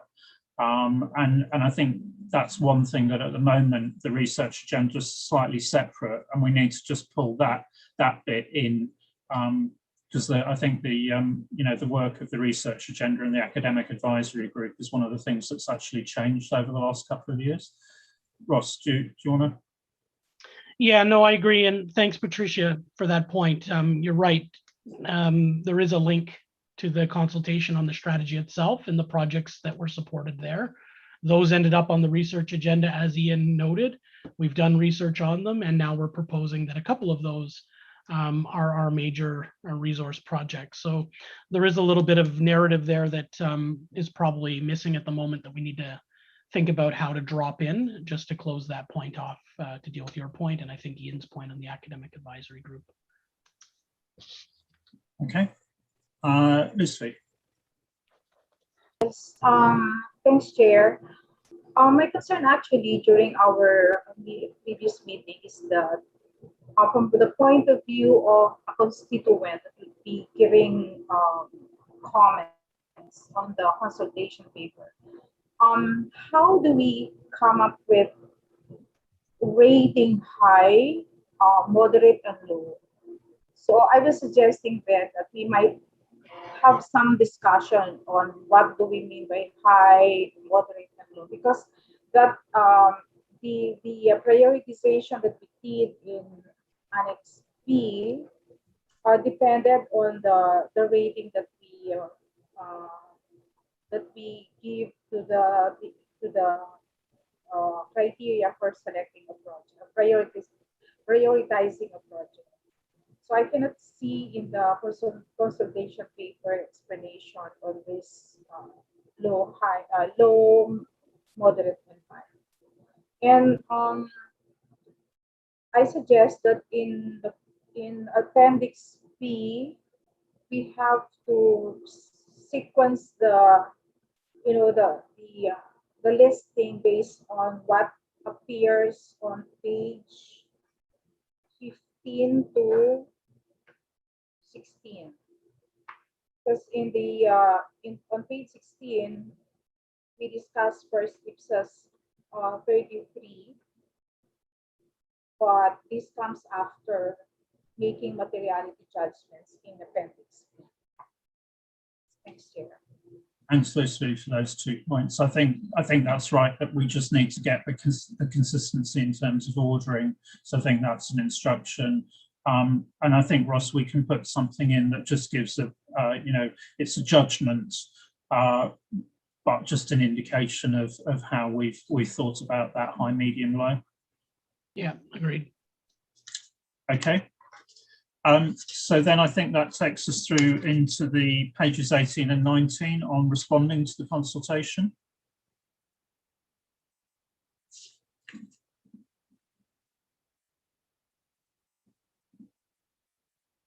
Yes, Patricia.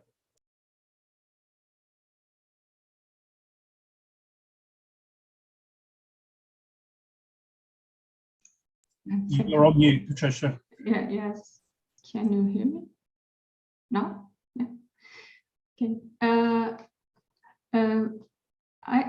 I think some comments made before is important to adjust this page, this text in this page, because in the first moment I have so difficult to understand what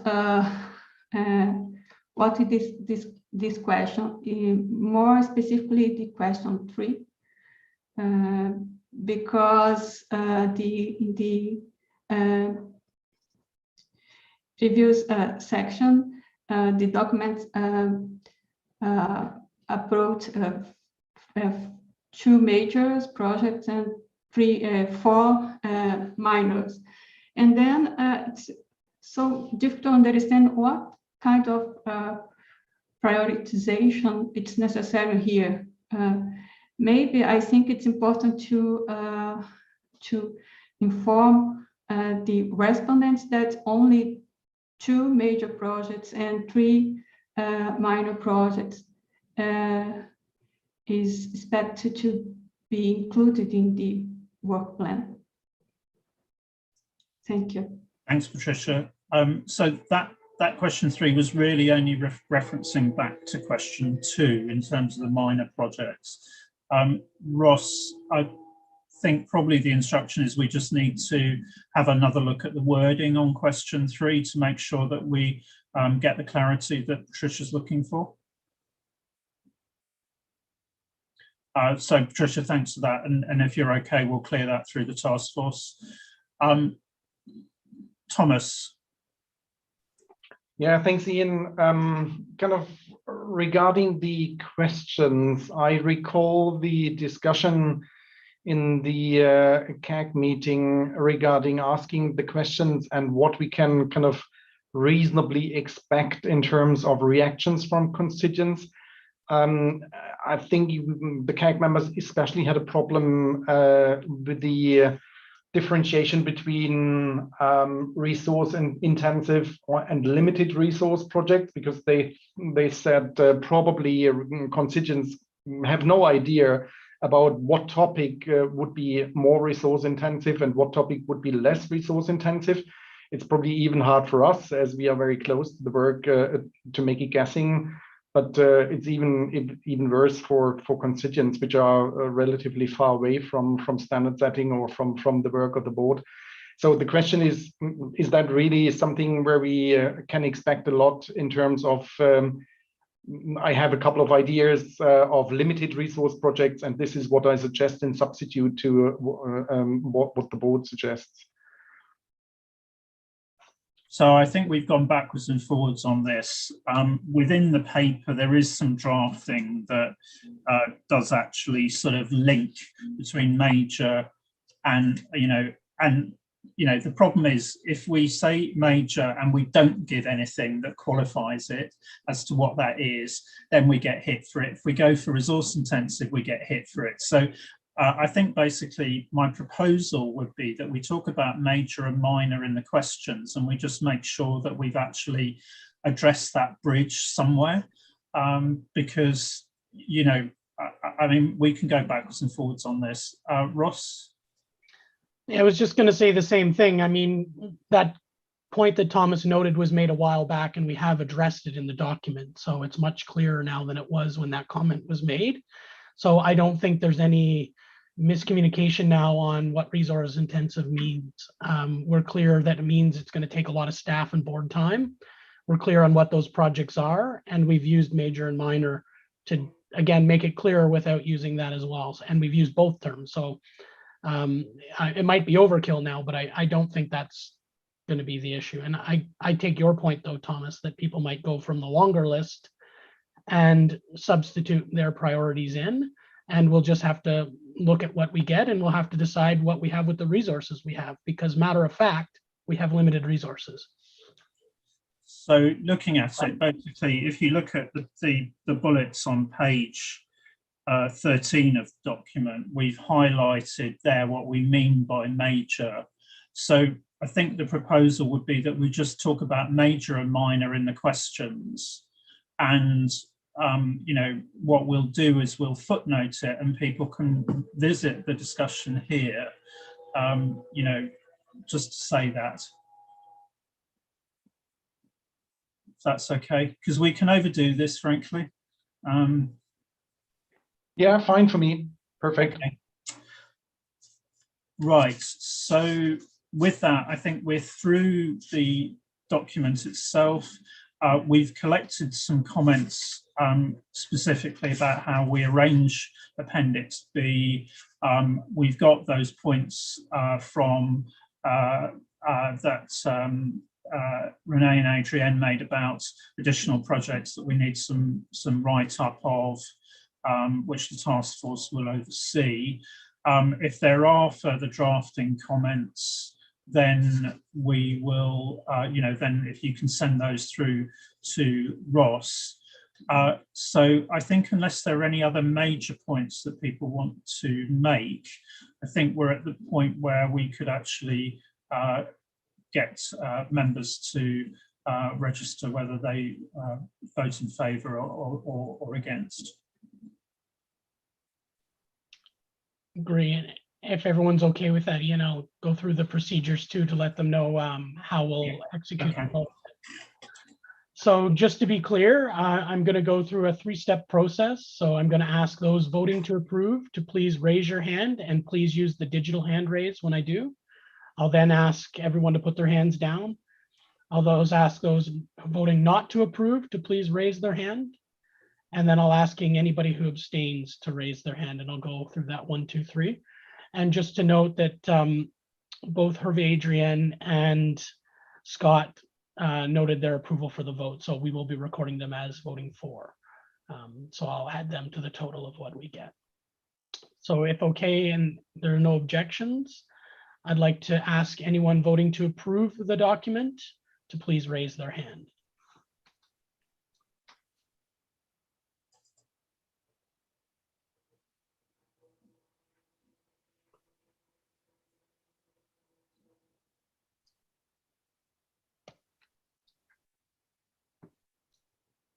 Chris, are you voting for?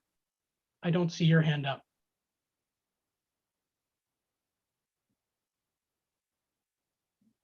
Yes, so I've got 16 voting for, plus Hervé, Adrienne, and Scott. So that's unanimous, 18 members voting for.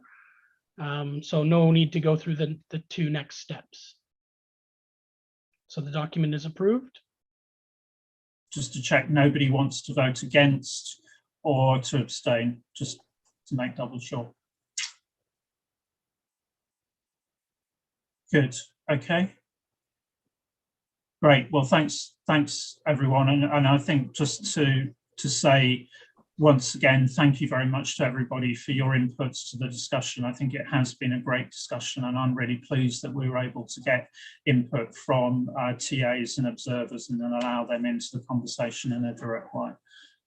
So thank you very much, everyone, on that. Ross, finish us off on this item, and then we'll move on to the annual improvements briefly, if we can. Thanks. I've just got one quick slide on the consultation process. So as discussed, we're going for a 4-month consultation period, which will be 4 months from the date we publish, which is expected to be mid-July by the time we work through the last changes and get the document ready. We are preparing a number of supporting materials, so our normal webinar and at a glance, but we'll also prepare a toolkit to support members in promoting the consultation. This will include a fairly high-level PowerPoint presentation that you can use if you're giving any local presentations, as well as some staff support documents to help with communications. But most importantly, I think, is just to highlight that we are working on a number of regional roundtables with partners around the world. Some of these we're already in advanced discussions with. Some of them we've mentioned that we're planning on doing this. But the time frame for those will be likely the first half of October. The events are likely to be around 2 hours each, And we're probably going to take the opportunity to take direct feedback on the work program consultation. And we will also highlight some of the other projects that are out for consultation at that time to get some feedback on, as well as the implementation activities that we talked about earlier. One, to create better awareness that these products are there, but also to get some feedback on that. And again, we'll let members know more about these events as they develop, so that if you wish to join and support in your particular region, that you receive an invitation and the opportunity to join the discussions. Thank you. Thanks, Ross. And I might just sort of up the ante slightly on that and say we would really appreciate members being part of those discussions. I think it's very good from a constituent point of view to see the board members in the region, so that we are connected with our stakeholders in a very real way, and that's worked very well in the past, and appreciated the effort that's gone into that. Are there any additional thoughts or comments on that process that Ross has just outlined?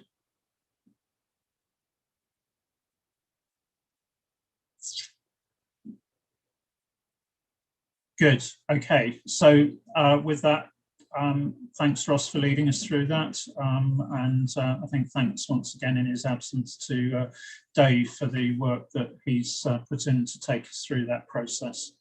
I think it will be a very good foundation for getting the input from constituents.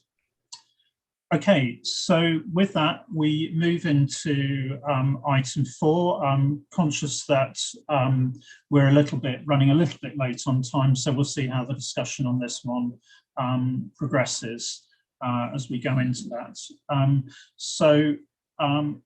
Ross, is it Amon that's going to lead us into this?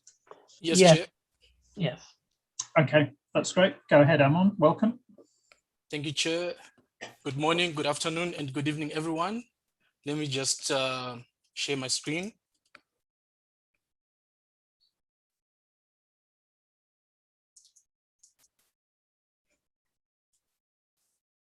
Okay, so this is a presentation for agenda item 4, improvements to IPSAS 2021. Before presenting the agenda item 4, I would like to provide a background to improvements to remind the board on what improvements are. So we have 3 types of improvements, which are minor amendments to IPSAS.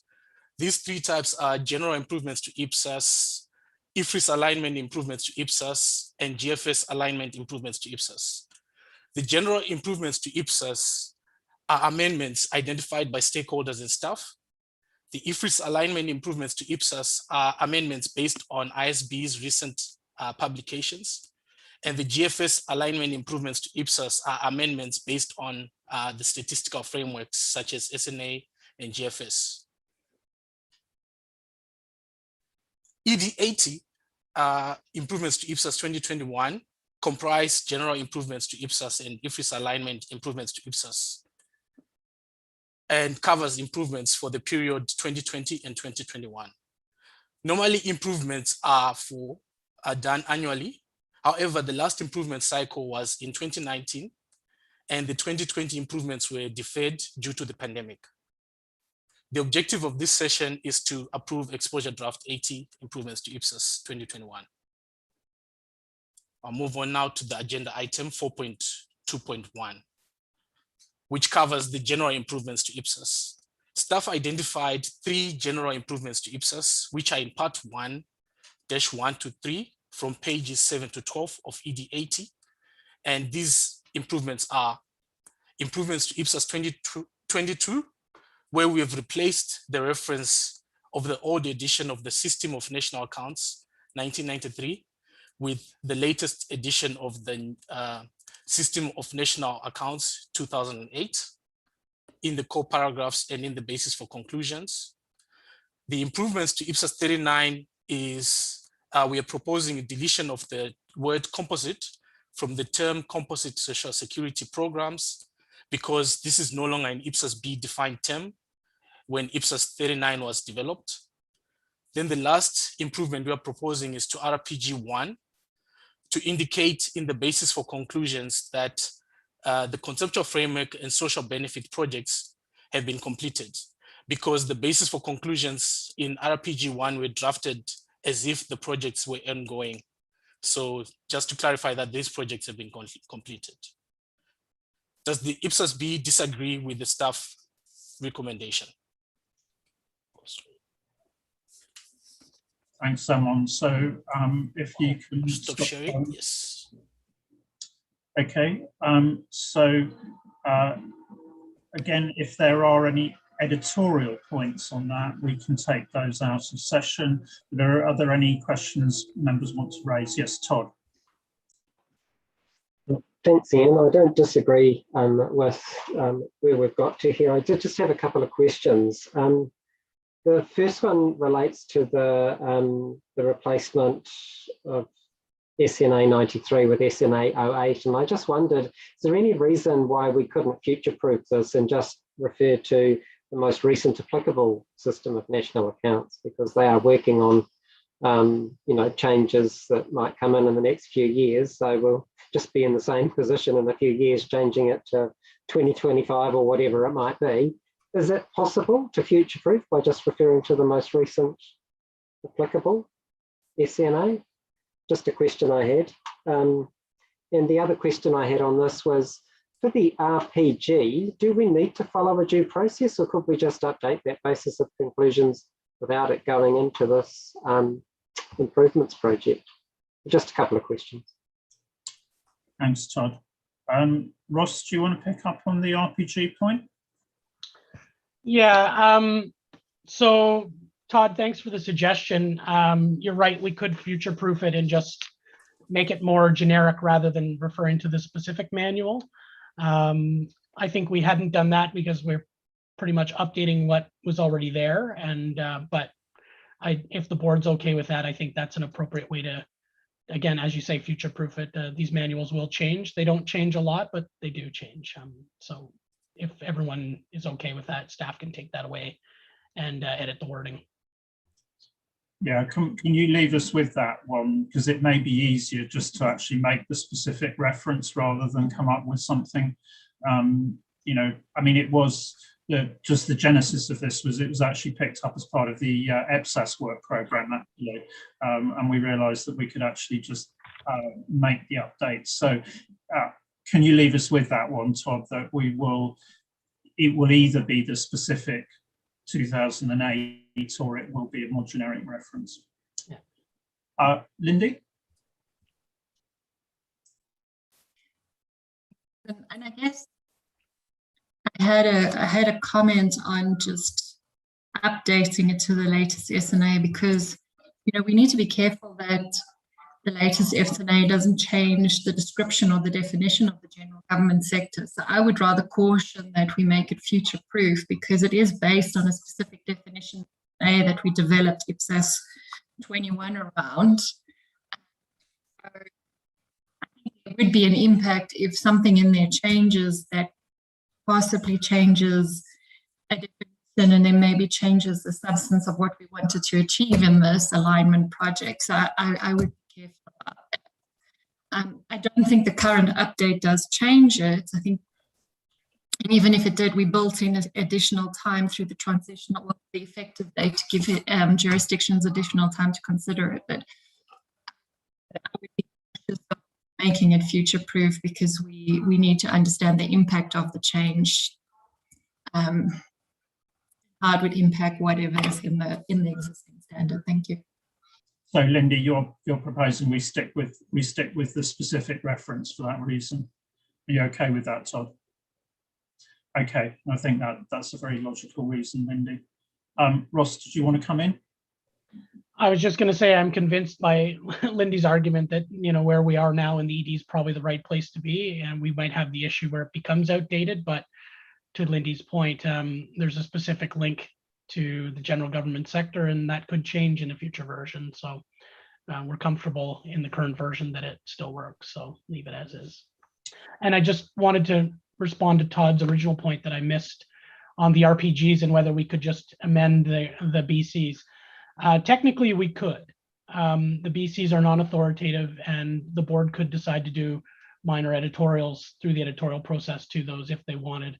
However, in the past, we've tended to treat those the same way. Any changes to the standard that are more than a minor editorial as going through that process. So that's why we use improvements. So if we're already doing it, I'd be more comfortable to just keep doing it. Okay, thanks, Ross. That's helpful to have that clarification.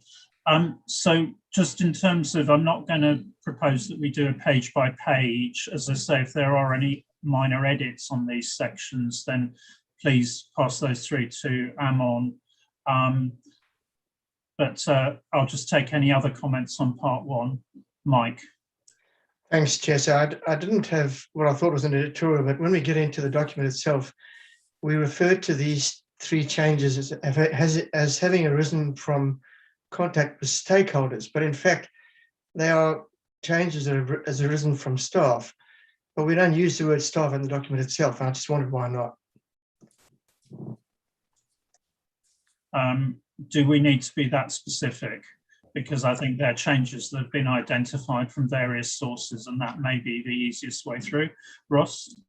Yeah, that's exactly what I was going to say is we've had this discussion in staff a couple of times when we do improvements on whether we should be more explicit. And we've kind of just linked it. Well, even if they do arise through staff, it's usually because some stakeholder has highlighted something and we look into it. So I think it's probably better if we just link it to the stakeholder discussions that we have in the input. That way we don't start having to defend each and every change and where it's coming from. Okay, thanks for that. Patricia. Yes, I have a question. The example about the estimation, the EG 77, I think, was mentioned. It's possible. Is it possible? Yes. My question is the EG code in the standard appropriate? Sorry, Patricia, you're further on, am I right? Sorry? I was still only taking comments on part one. Are you further on in the document? Yes, can I check the page here? But the document presented the example about estimation. And in the example, the EG 77, I think, was mentioned. It's possible because it is in a standard to be mentioned. Do you understand my question? No? Yeah, where are you in the document, Patricia? Okay, can I check here? Sorry. The page.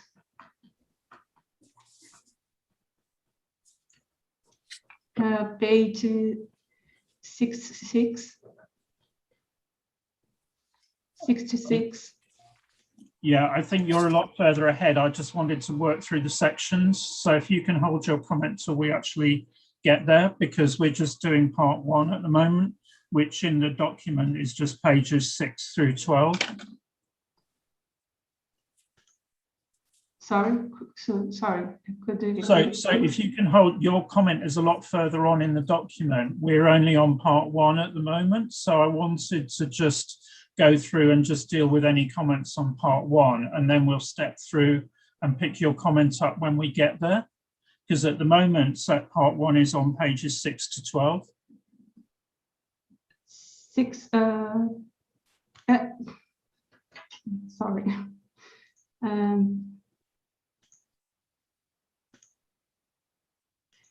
Sorry, I understand that it's only general comments, not page by page, because this my question is in relation to if it's appropriate to mention EG in a standard.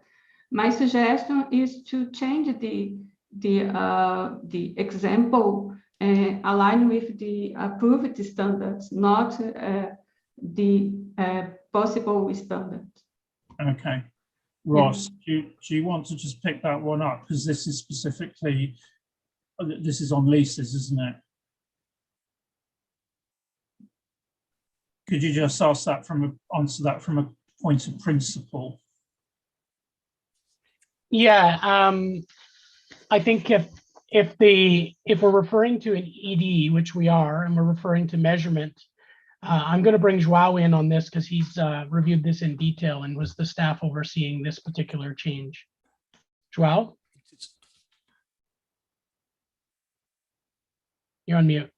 Yes, good morning. Very good point, Patricia. So just to give you a little bit of a background to the board. We have been doing these proposals on proposals. What I mean by this is that even in the previous exposure drafts, we have already proposed in some exposure drafts changing to outstanding exposure drafts because of consequential amendments. And what is the reason behind this is that if those exposure drafts become final, because those further amendments were consulted, we can then insert those further amendments into those exposure drafts when finalizing the final standard. All this to say that when the final standard will be published, they will have not only the requirements that were exposed in the initial exposure draft, but also as consequential amendments made throughout other exposure drafts. I'm going to give you an example. Exposure draft 75 leases has proposed amendments to ED 70 revenue with performance obligations.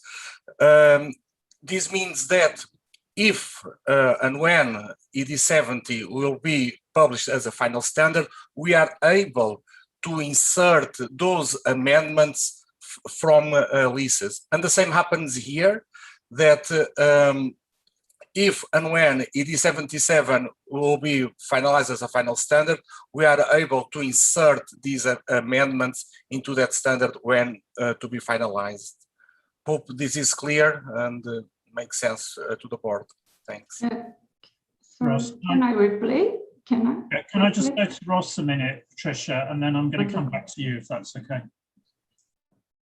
Yeah, so I think the right approach here, and this is how we normally approach improvements, is if there's a debate on a particular improvement, it's probably not an improvement. Says it's not that minor. So it seems like we've got a point here we need another look at. So I would propose that we take amendment part 2(4)(b) out of this ED and park it for next year, because it looks to me that clearly we need to make more progress on measurement for some of the parts of this amendment to be applicable. And since improvements will become into effect at the beginning of next year, we're not going to have the timeline lag that Joao was talking about. So I would propose we just park this one and take it out of the ED. Okay, thanks, Ross. So I'm Tricia, you're happy with that.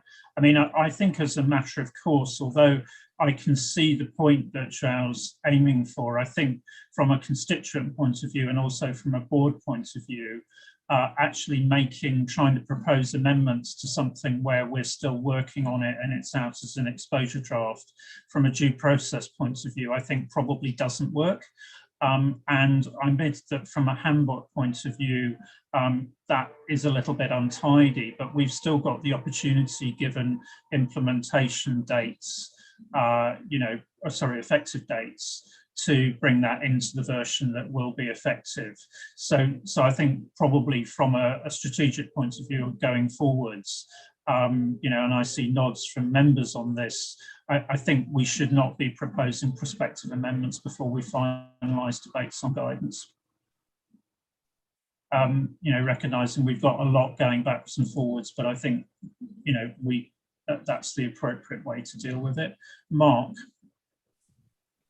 I have a similar point as Patricia has. Do you want me to bring it now or wait for when we discuss the relevant section? Well, I think we've discussed the principle now.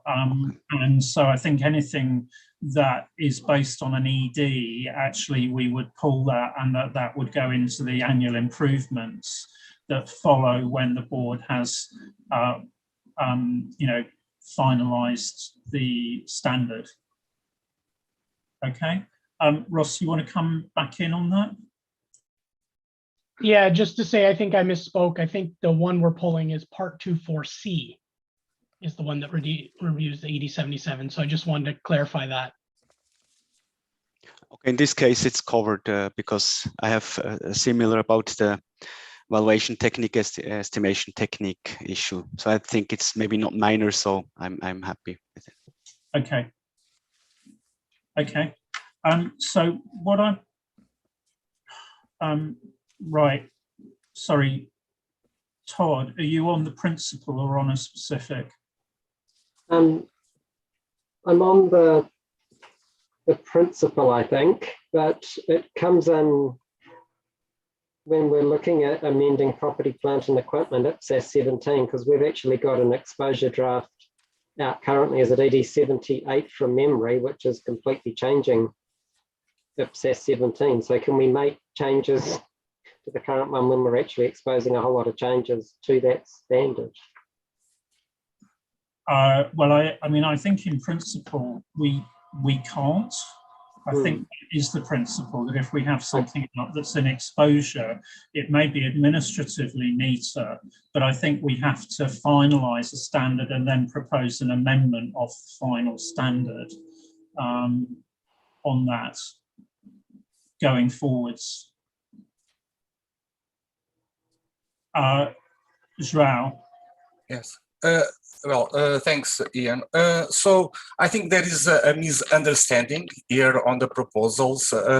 So the proposals that are in Part 2.4C and Part 2.4D, it's not on ED77 exposure draft. So the reason that I was saying was responding in principle to what Patricia was saying, but it is not applicable to these two specific cases. I want to make that clear. In these two specific cases, the reasoning is different. And why is that? Because in IPSAS 3, the changes is to our current standard. So we have already a standard. The ISB made also changes to the equivalent standard from which IPSAS 3 is based on. And what staff did was basically bring those IFRS alignment amendments into our own standard, which is IPSAS 3. So there is no relationship with exposure drafts. And related to Part 2.4D, it is also the same thing. Although I do appreciate that there is a link with the measurement project, but I should clarify that it is still different. Why is that? Because once again, IPSAS 17 is drawn from an IFRS aligned standard, IS 16. So IPSAS 17 is still effective, it's still in place. ISB did these amendments to their own IS 16, and what staff did was bringing those amendments into our own literature, and they are there in Part 2.4D. This means that while the future proposed exposure draft and standard based on ED 80, which is to replace IPSAS 17, these amendments are still in place because while those amendments are not being effective through the effective date of the new standard, preparers can perfectly apply these amendments using still the IPSAS 17 standard. So I just want to make clear this is not related to ED 80 or proposed standard, but these are amendments to existing standards. Thank you. I'm going to take Lindy and then I'm going to sum up where I think we've got to, and then I think we're going to break for today. Lindy. Thank you. So I agree we're amending IPSAS 16 because of the change to we're proposing to IPSAS 3, but we're taking cognizance of the changes from the measurement project. I mean, it is just an example, it's not authoritative text. So I wonder if we still expose the principle that we want to change in IPSAS 3 and maybe the amendments to the illustrative guidance we can bring in once we finalize the IPSAS or the measurement project, or we can actually just change the example and refer to another stand, or make it, just refer to something that's neutral and doesn't, or change the example, and remove the reference to that. But as I said, it's non-authoritative in any case. I think we should go ahead with the changes, and we can decide if we want to introduce the example now or at a later stage. Thanks, Lindy. So I think where we get to on this is, I think if there is an exposure draft, then we cannot amend something that would impact on the exposure draft. We have to work on a final standard. If we have a standard that is already in place that is going to be changed, then I think we need to look at the annual improvements and say, is this really something that has to be changed? Or can we just wait? This is by definition minor. Can we just wait until and sweep it up when we bring in the new standard? Because even on Linda's point about, it's non-authoritative. Well, we've lived this long with it. Do we really have to make that change now? And I think, from a point of view of the go forward on the rest of these amendments, what I'm going to suggest, Ross, is we just take a hard look at these before we come back and walk through the remainder of these from a point of view of, do we need to make this change now, or is it something that basically we put on hold, and we're clear why we're putting it on hold and when it will come back, i.e. when we finalise the exposure draft that's out there in that space at the moment. And clearly this is a consequence of the fact we've got a lot of moving parts at the moment, but I think, therefore we need to be clear on that. So I think, Ross, if we can have that discussion and then make it clear when we come back to this, and we will be coming back to this on Tuesday next week, which amendments members are proposing to go forward this time round based on the discussion we've had, and which ones will be held to a future point in time, whatever future point in time that is. Ross, is that okay from a staff point of view? Yeah, leave it with us to come back and have another look at a couple of these and just agree if we want to propose them or not, and let members reflect on that. They are meant to be improvements, and the fact that we've got a bit of a debate on this makes me think that they're better to wait till next year until we're further along on the related items that need to land again. But leave that with us, and we'll come back with firm proposals next Tuesday. Okay. So thanks for that. So with that, we are at the end of today's session. In putting the programme together for the meeting, we do have an hour allocated on Tuesday morning for approval of pronouncement / exposure drafts. So I think what I would propose is that we defer discussion of the remaining sections of annual improvements to Tuesday morning. I don't want to jeopardise discussions of natural resources or revenue, where I think we clearly do need the agenda time on those. So we will bring this back on Tuesday morning. And I think, Ross, depending on where we get to, if staff can be clearer discussing with me beforehand which ones will be pulled as a result of the discussion we just had, then I think if we can circulate that to members ahead of time, that would help everybody so that we can focus the discussion. Yeah, Ian, we'll finalize by the end of the week and let you know and circulate. Okay, so is that okay as the way forward then with the board? Okay. Good, right, well, thanks everyone for good discussion so far today. I think, we knew that annual improvements, there was potentially quite a lot there. So I think, we've got space later on in the meeting to take this forward. Tomorrow, we start again at the same time. We've got the entire morning on natural resources. which you know, is intended to reflect priority for this. So I think with that, thank you, and I'll close today's session. So look forward to seeing you again tomorrow, whatever time of day that actually is. I think it is tomorrow for everybody. So thank you, take care and get some sleep before we get to tomorrow, whenever that happens to be. Maybe closer for Todd and Mike than it is for the rest of us. Okay, cheers everyone. Cheers. Now. Bye.